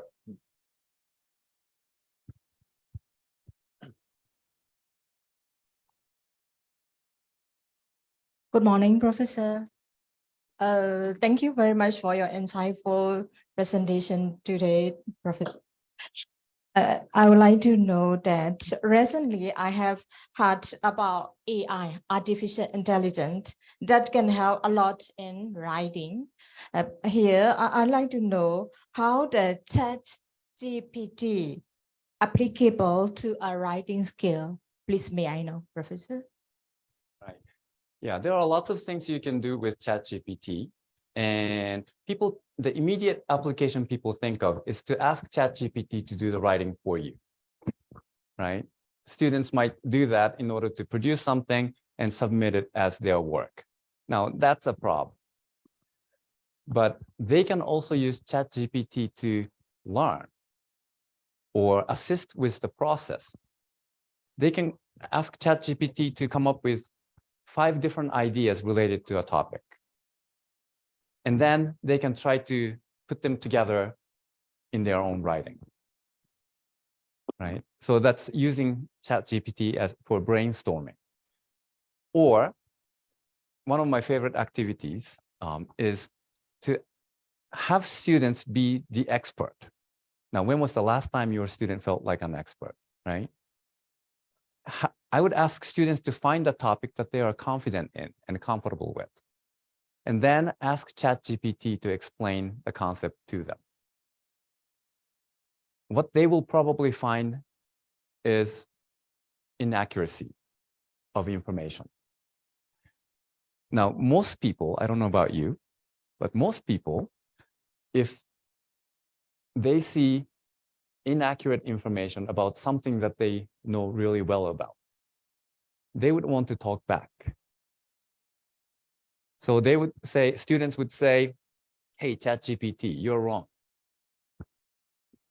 This is how it works. And when they are responding to ChatGPT, what are they doing? They are communicating, they are writing, and it's meaningful. And they are speaking from a position of authority. Now, that's a lot better as a writing experience than when we ask students to write a research paper, and then they report to you on things that they know very little about, when you might know a lot more about that subject. So when we do that, the research paper activities, students are put in the awkward position of having to sound like an authority when they have no authority whatsoever. But when they are chatting with ChatGPT and arguing about a topic that's important to them, they are actually being an authority, or at least equal partners in the conversation. And imagine as a teacher facilitating that kind of communication with students. It's going to take a long time because you have to do that with every single student, right? But ChatGPT can do that without your intervention. And they are patient. They are more patient than all of us. So if students are rude, ChatGPT doesn't care. If students keep asking the same question, ChatGPT doesn't care. So it's like the most patient conversation partner. So there are many other uses of ChatGPT, but that's one of my favorites. You can try that at home. Okay, thank you very much, Professor. My name is Anon Chai Surya. I'm now teaching at Suranari University of Technology. Actually, I want to contribute some of the ideas to the problems that students do not want to write. Okay, I have the same problem because I teach English to mostly engineering and science students. I mean, I don't have English major in my university, only in the master and PhD. And I have to teach English for academic purposes, like writing essay for IELTS, for TOEFL, something like that. And I even offer money to students to write an essay, but they don't take it. Okay, they choose not to write instead. And that is a big problem in Thailand because when students graduate, they didn't have enough English to work, even to study abroad. And I found that when I study in the United States, actually I study in New Mexico for 4 years. I remember that I read newspaper on campus every day, and the teacher did not teach me how to write. But when I read from that, I could write well. So if in Thailand, if we have that newspaper on campus, do you think that will help writing, especially in the age of world Englishes or something like that? So I hope you can give me something about the theory of this. Yeah, thank you very much. Thank you for that question. Did you study with B? Actually, I graduated before he went there. Oh, okay. All right. So motivation is a huge issue. And it's not just in Thailand. It's not just in EFL context. It's an issue everywhere. So, and I don't want to assume what you do. So I'm going to talk generally about what people do or don't do that makes it challenging for students to write. Well, one thing you did say was offering money. Don't do that. Because you know about intrinsic and extrinsic motivation, right? Which one is more powerful? Intrinsic motivation. right? Because you are driven, you enjoy doing something rather than you do it for the money, external rewards. And what happens, there are students who are motivated to do things. They like writing or they like language, so they work on it. And as soon as you start offering extrinsic motivation, offering money or rewards for like reading or writing more, they start doing it for the reward. And this is like Pavlovian, right? Stimulus response, right? And when you take away the rewards, and they're not going to have the rewards forever, right? When you take away the rewards, what's going to happen to students? They're going to stop doing it because they are not getting the rewards. So offering rewards for good learning behavior is generally not a good idea. So how do you motivate students? Now, what motivates you? What do you find interesting? Knowledge, right? But if I offered you a lecture on motorcycle suspension, are you going to be interested? Probably not. I can give you an hour-long lecture and make you an expert if you are interested. But because you are not into that subject, I can't do that, right? But are you interested in motivating students in the language classroom? I can give you an hour-long lecture and you will still be paying attention after an hour. And you would be asking questions. And if I ask you to try an activity, you would be doing it. So helping students find the subjects that they love and helping students understand the purpose in doing something is important. A lot of times in English language classrooms, we tend to create assignments that are just focused on the structure. I want you to learn these grammar rules, or I want you to prepare for this exam. They don't care. They're not going to do it, right? They're not going to spend 5 minutes of their valuable time. They would rather be thinking about how internal combustion engines can be improved, right? With different cooling methods, because they're engineers.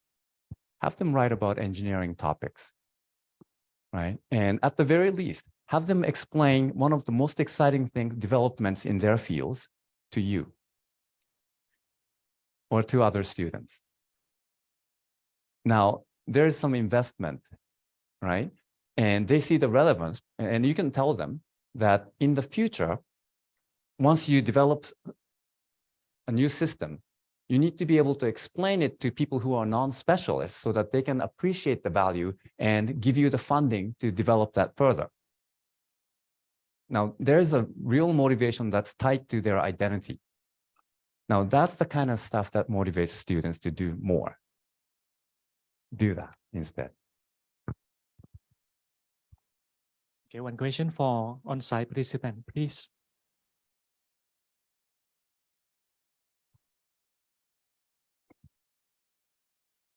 Okay, two more. Okay, my name is Pathama Panyasai from Mahasarakham University. In my context, I'm actually teaching in Rajabhat University. In my context, the students put a lot of LT in their writing. And I just would like to know that, what do you think about using the standardized rating scale in evaluating student writing competency? I'm not a big fan of standardized assessment at all. They serve a purpose if you are trying to compare students from different countries or different contexts. But in the classroom, standardized assessment has no place. Instead, each assessment should be developed according to students' learning purposes and the outcomes, desired outcomes of the course and of the particular unit. So think about what skills or proficiency you are trying to help students develop. And then measure whether these proficiencies or skills are actually developing.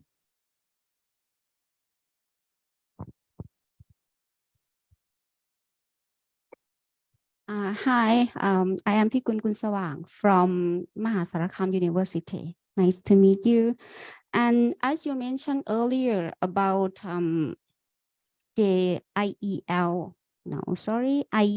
TEIL paradigm, right? So, and also you mentioned about we are global Englishes and also we are ELs. So my question is, do you have the limitation or do you face with the limitation of this paradigm or not? Or even we use it in the future. So how will we face the problem and how we solve the problem? Thank you. Right. Limitations.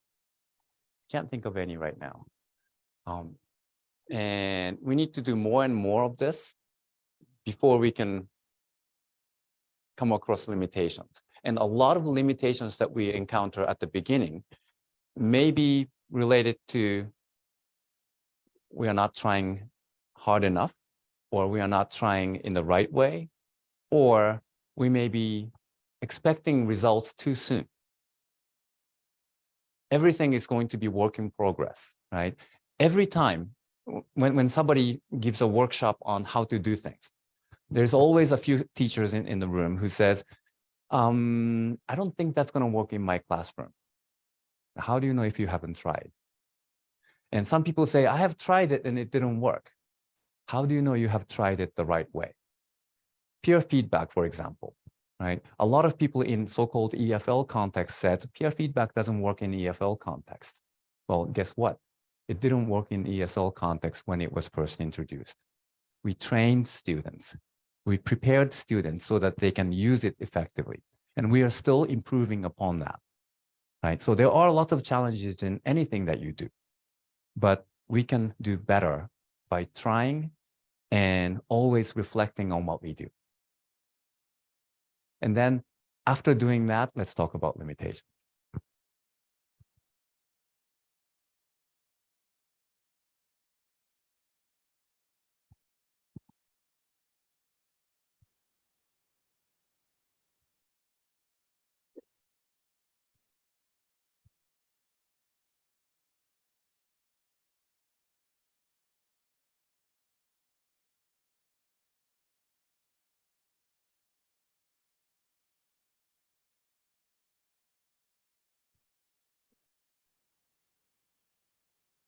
Good morning. I have a question. Before asking the question, I would like to tell you about what I did in my program. I am Wong Chan. I am in the English program, Faculty of Education. We have been doing this for 4 years. We have language skill competitions. We might use different terms, but we have been doing it for 4 years. One of the skills that we did the competition was writing. And then I don't know if it's a question, but it could be something for the rest of the workshop here. Each year we have different prompts for students to take, and then I have one student that joined our competition for 3 years, but she had never won any prize from our skill. She came to the same competition for 3 years, but since it's not a writing class, we can't give her some points for her progress, right? When you teach writing, you give them the product points and then the progress. For the competition, you can reward them any extra points for being with us for 4 years. So if you have something to say to this kind of students who keep coming back to us to try their best to improve their writing skill, what is the best way to communicate with them? Thank you. That's a great question. So competitions like speech contest, writing contest, they can be a great motivator for some students. And it's going to be a wonderful opportunity for students who are excelling, right? And if they win the award, it's going to be great. but only one or two people will have, well, only one person will have the grand prize, right? And maybe second prize or consolation prize or whatever it is. Most of the students will not get the prize. Now, if you think of the awards or the competition results as the external, extrinsic motivation, then it's actually bad for everyone. So what can we do as teachers? Have them focus on reflections, have them reflect and have them focus on what they have gained in the process. It's not the results. It's not about winning or losing. You've heard that in sports context, right? But it's that you tried, right? And it's what you learned. It's the relationship that you built. It's the confidence that you built, right? Those are the things that are important. It's the learning that happened in the process. So if we recognize how students have developed, you didn't win the prize this time, or you haven't been able to win the prize at all, but I've seen you grow. If we can give words of affirmation to students and actually help students feel that they have learned something in the process, it doesn't matter if they win or not. It's how we present it. It's how we help students focus and reflect on the right things and not just about the winning or the prize.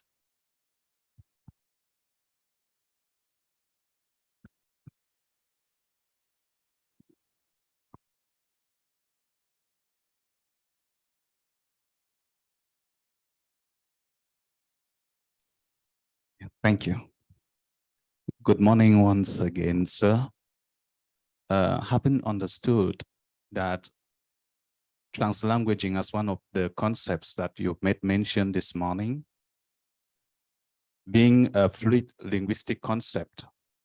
How can you as an expert advise someone who is teaching the listening and speaking concept how to use the translanguaging concept in the classroom? Thank you. You know, I don't use that concept with the students. The students are already doing it. And what I would do is to not stigmatize students' effort to use different language resources in order to accomplish something. I would recognize their efforts and say, hey, you used a strategy to convey the meaning. That's good, right?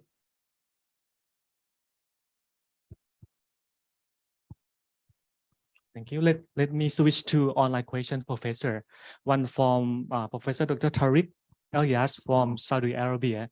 The question is, how can we access writing in world English's paradigm? How can we access writing in world English's paradigm, especially for TOEFL and IELTS test? What was the fourth word? How can we access writing in world English's paradigm? How can we access? Access. Assess. I'm sorry. Oh, okay. Access okay. writing. Thank you. In world English, All especially for TOEFL and IELTS test. I see. Okay. For TOEFL and IELTS, they assess what they assess. So if you are trying to prepare students for these tests, then use their rubrics.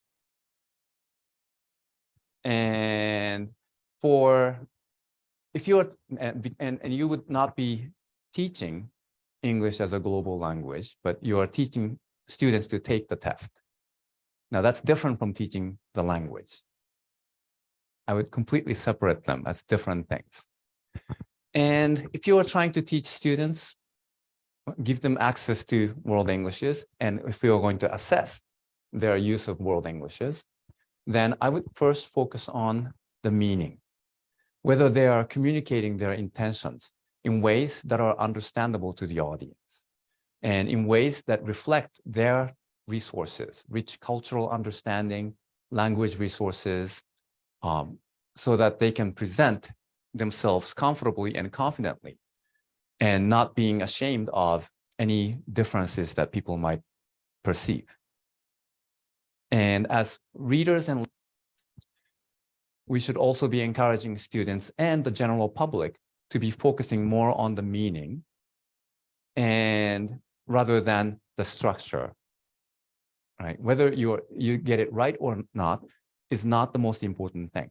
there are structures, there are vocabularies, there are aspects of pronunciation that can make it harder for people to understand.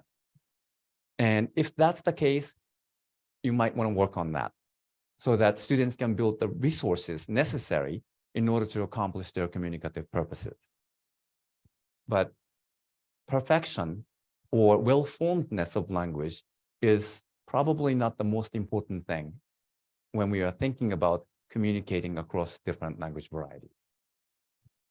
Thank you, sir. And one more question from Professor Dr. Seha Roy from Bangladesh. The question is, how can the students develop their vocabulary? Sometimes they don't feel interested. What's your advice in this regard? Okay, so in order to build vocabulary, students need to encounter the vocabulary, different words, over and over in different contexts, because the meaning of the word is not as easy as something that we can capture with a simple translation. But the same word might act differently in different contexts. And the analogy that I have is remembering people's faces. The first time you meet someone, you may not, unless that person is distinct, you may not recognize that person or remember that person, right? And the next time you see them, have I met this person? I'm not sure, right? You may not say that out loud, but we all have that experience. But as we talk to each other, get to know each other more, or as we encounter each other in different contexts, we begin to learn different aspects of their faces. And it becomes easier to recognize them. And Wonjan, because she was wearing her hair differently, I didn't recognize her. But the moment I heard her voice, I knew it was her, right? Because we had lots of conversations when she was at ASU, right?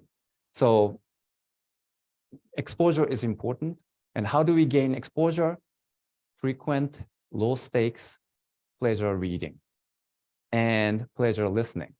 Watching their favorite movies about the subject that they are trying to understand.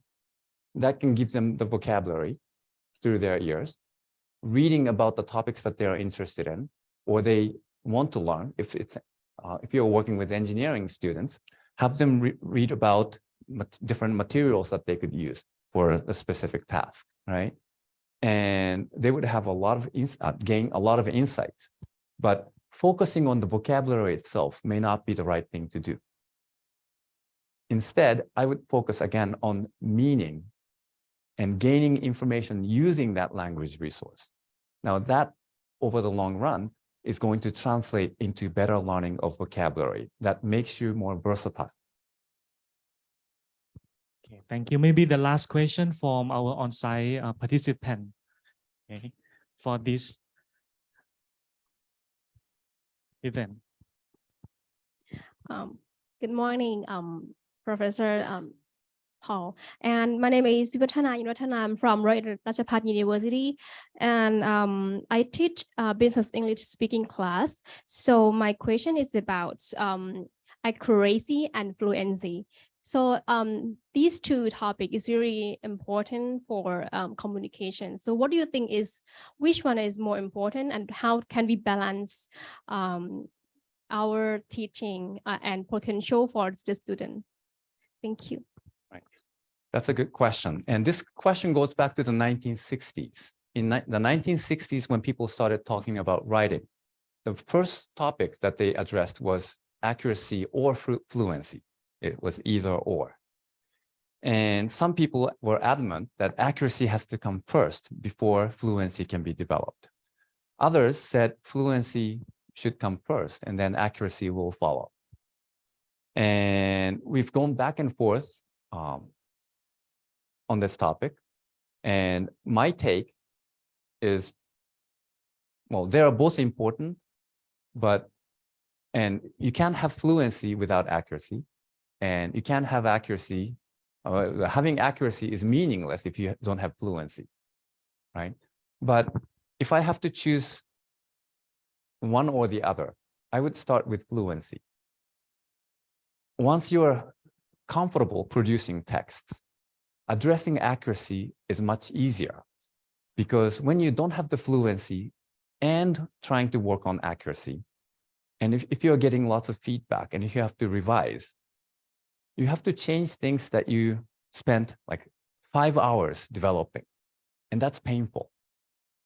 But if you have the fluency, then revising is no problem. You can try again and again and again, and it's not going to be painful. And that makes accuracy development easier as well. Thank you very much. Any other questions? Yes. Okay. Good morning, Professor and Dr. Matsuda.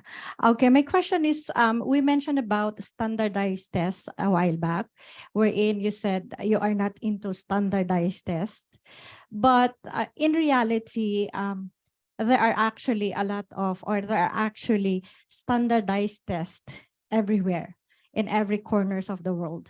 And sometimes our students in every country, like in the Philippines, we actually, or the world will actually rank the performance of our students based from this standardized test. Like, for example, the PISA, okay? It's a world standard test that would actually rank the students or the performance of universities and schools all over the world. And sometimes when we use, or there were actually studies with regards trans-languaging, code switching, and bilingual education that would actually affect the performance of the students when it comes to English language. So what can you say about this? That we are not into standardized tests in English specifically reading and writing. We are on, we should be for outcome-based. But definitely, again, we cannot do away with this standardized test that would actually, what we call, affect sometimes our curriculum makers and every aspect of our educational system. Yes, I agree. Standardized tests are all over the place, and sometimes they are high stakes, well, they're usually high stakes, and language proficiency development is low stakes. And that's why schools tend to focus on test scores and not the actual proficiency. Now, hypothetically, if you had 2 students and one of them had a high level of proficiency and the other one had very little proficiency but high level of test-taking skills, they could both get high scores on the proficiency test, if the tests are valid, that is, right? And many standardized tests that are out there are pretty darn good tests. If you have proficiency and a little bit of testing skills, you can pass it. If you have very little proficiency and a lot of test-taking skills, you can also pass it. Now, after the test, which one is going to do better in the world? The ones who actually have the proficiency with a little bit of test-taking skills, or the ones who have lots of test-taking skills but very little proficiency? The ones who have the actual proficiency, right? So test-taking is a different kind of skill, and it needs to be taught. And I'm not, when I said I'm not into standardized tests, what I meant was I'm not interested in standardized tests in the classroom as a means of assessing or promoting learning. But in order to prepare students for the test, we need to teach some level of test-taking skills. But the tendency is to focus so much on test-taking, the immediate rewards, that we forget the real reason that we are testing students.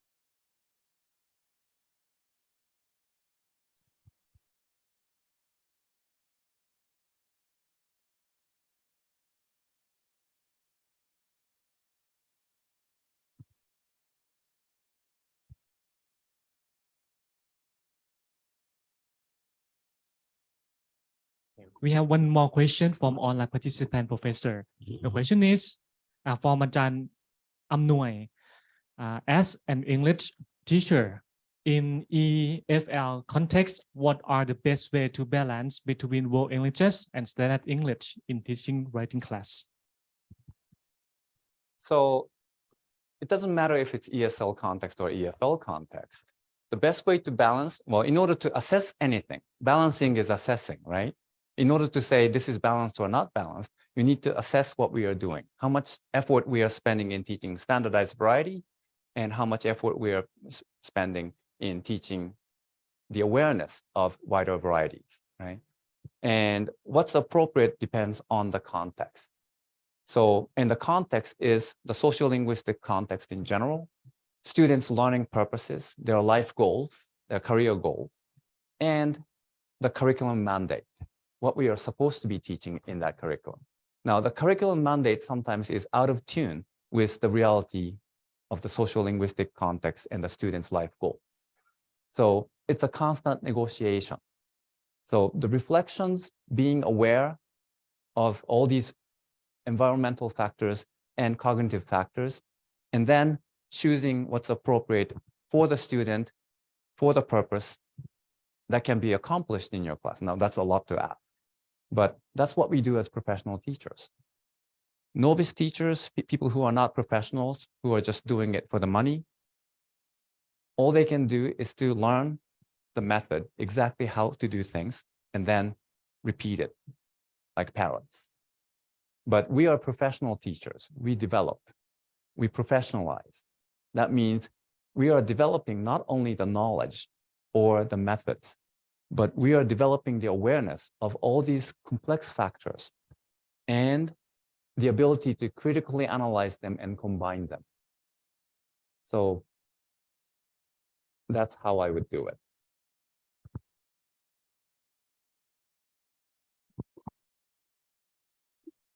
I have one more question.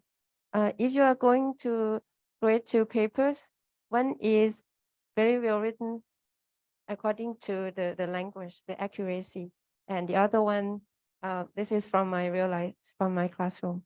One of my students was not confident enough to use her own language, so she used Google Translate. So I can tell, you can tell if they don't work on the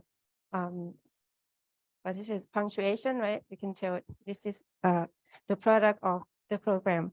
So I don't know what to do, because I like the idea, but the language is so bad. And then the other one, the language is good, but the idea is not there.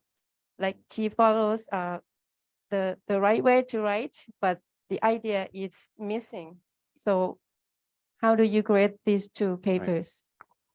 What I would do, or what I would not do, is to make that decision when I'm looking at student papers.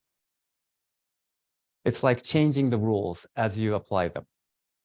Like if you are playing some kind of sport, like playing soccer, right, football, and if the rule changes in the middle of the game, wouldn't you be angry?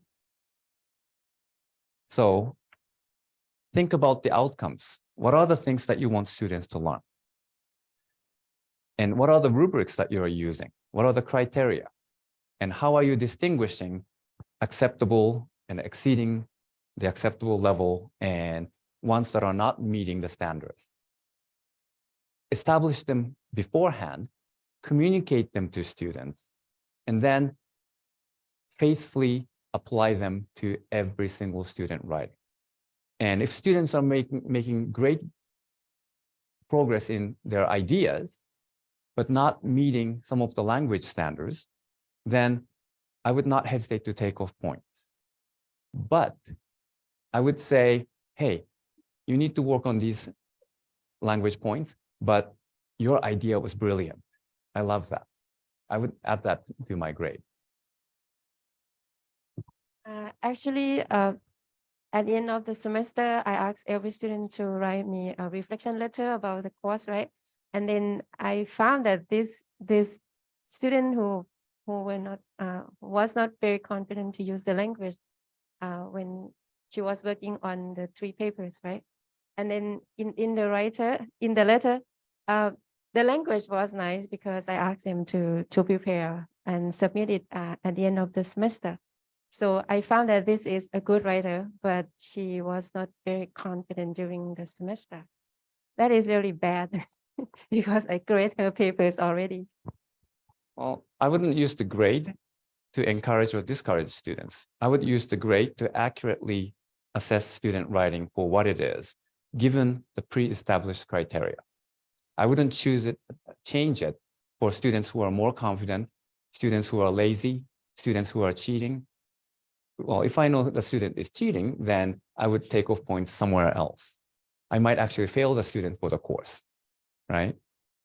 But before I do that, I would talk to the student and give them a chance to do it again.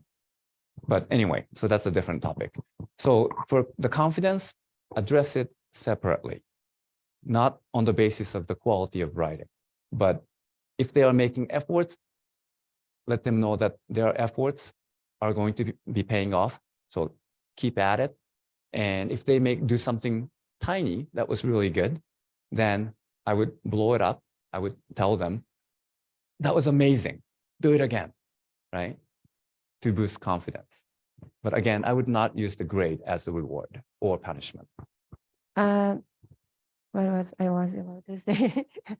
And actually, after reading that paper, I discussed the problem in the classroom that, okay, I know you use Google Translate. So I discussed how to use Google Translate.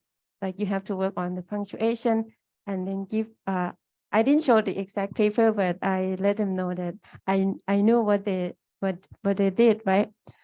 And then I gave them some examples. This is why I know that you use Google Translate. Okay. When you ask questions, when you try to solve a problem, as much as you can, isolate different issues. There's the use of Google Translate, that's an issue. There are confidence level, that's another issue. And there are writing performance, that's another issue. Treat them separately. Don't mix them together. Even though they are related in how they are led to use these tools in order to boost their grades because they don't have the confidence, treat them separately. If you try to solve complex problem in the complex form, you're never going to get anywhere. Okay, thank you very much for the answer. So I think this might be the last one for our previous time to have some ideas from Professor Dr. Paul K. Matsuda. Okay, on this occasion, I would like to thank you very much, Professor Dr. Paul K. Matsuda, for your insightful speech, teaching writing in the age of world Englishes. Thank you very much. Thank you. Next, I would like to give more details about the afternoon section. We will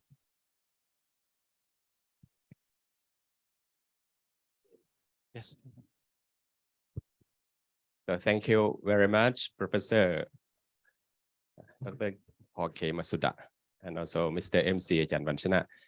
Before leaving for our lunch, yummy lunch, let me give you some information about his next session. We are planning to have, once that we got the post-pandemic, and so we should have the post-ICON 2023. So we are going to have the post-ICON for those who are not available to attend today's conference. And I just talked to Ajahn Matsuda by the time he was in Japan. He will be in Japan and he will be pleased to spare some time to deliver a very insightful speech relevant to writing skills. So at last we got the exact dates on 18 June from 2:30 p.m. to 4 p.m. So we would like to cordially invite all of you to attend this online webinar, so-called Post-ICON 2023. All right, and I think Ajahn Paul Matsuda might be having something added in his talk on 18 June. Okay, and on behalf once again of the organizing committee and also our co-hosts from different institutes, we would like to express our sincere thanks to our invited speaker, keynote speakers from Arizona State University, Professor Paul K. Matsuda, for his very informative and insightful talk. All right, and if you have anything, and I'm very certain that you have something to ask him, so please do so in person, maybe during lunchtime in the afternoon. Thank you so much. I would like to invite you, please join me again, giving a big round of applause to our keynote speaker again. Thank you so much. We'd like to give some information to the participant, please. Yes, Professor. Okay, next I would like to give more details about the afternoon section. We will have featured speech by invited speakers at 7 parallel sections. There will be 3 online sections, 4 online sessions. The oral presentation will be started at 1 p.m. on 7th and 9th floors of this building. An online presentation via Zoom meeting. A participant can scan the QR code of abstract book inside your conference bag, and also please scan the QR code and fill in the evaluation form. Your cooperation is very much appreciated. And in each room in the afternoon of presentation, there will be MC and facilitators from BRU. Your cooperation is very much appreciated. Also, for the on-site presenters, the certificate will be presented at the end of each session. And for the online presenters, the e-certificate will be sent by email address from the host. Ladies and gentlemen, these are out of the morning section. Now it's a great time for lunch. Please be informed that lunches are provided for our presenters and participants beside the conference room. Everyone can have lunch in this room as well, and see you at 1 p.m. or for online presentation, it is about 1 hour from now. So at the see you at the presentation section. Thank you very much. Wanchana Bunchom signing off for this MC in this morning. Thank you very much. สวัสดีครับ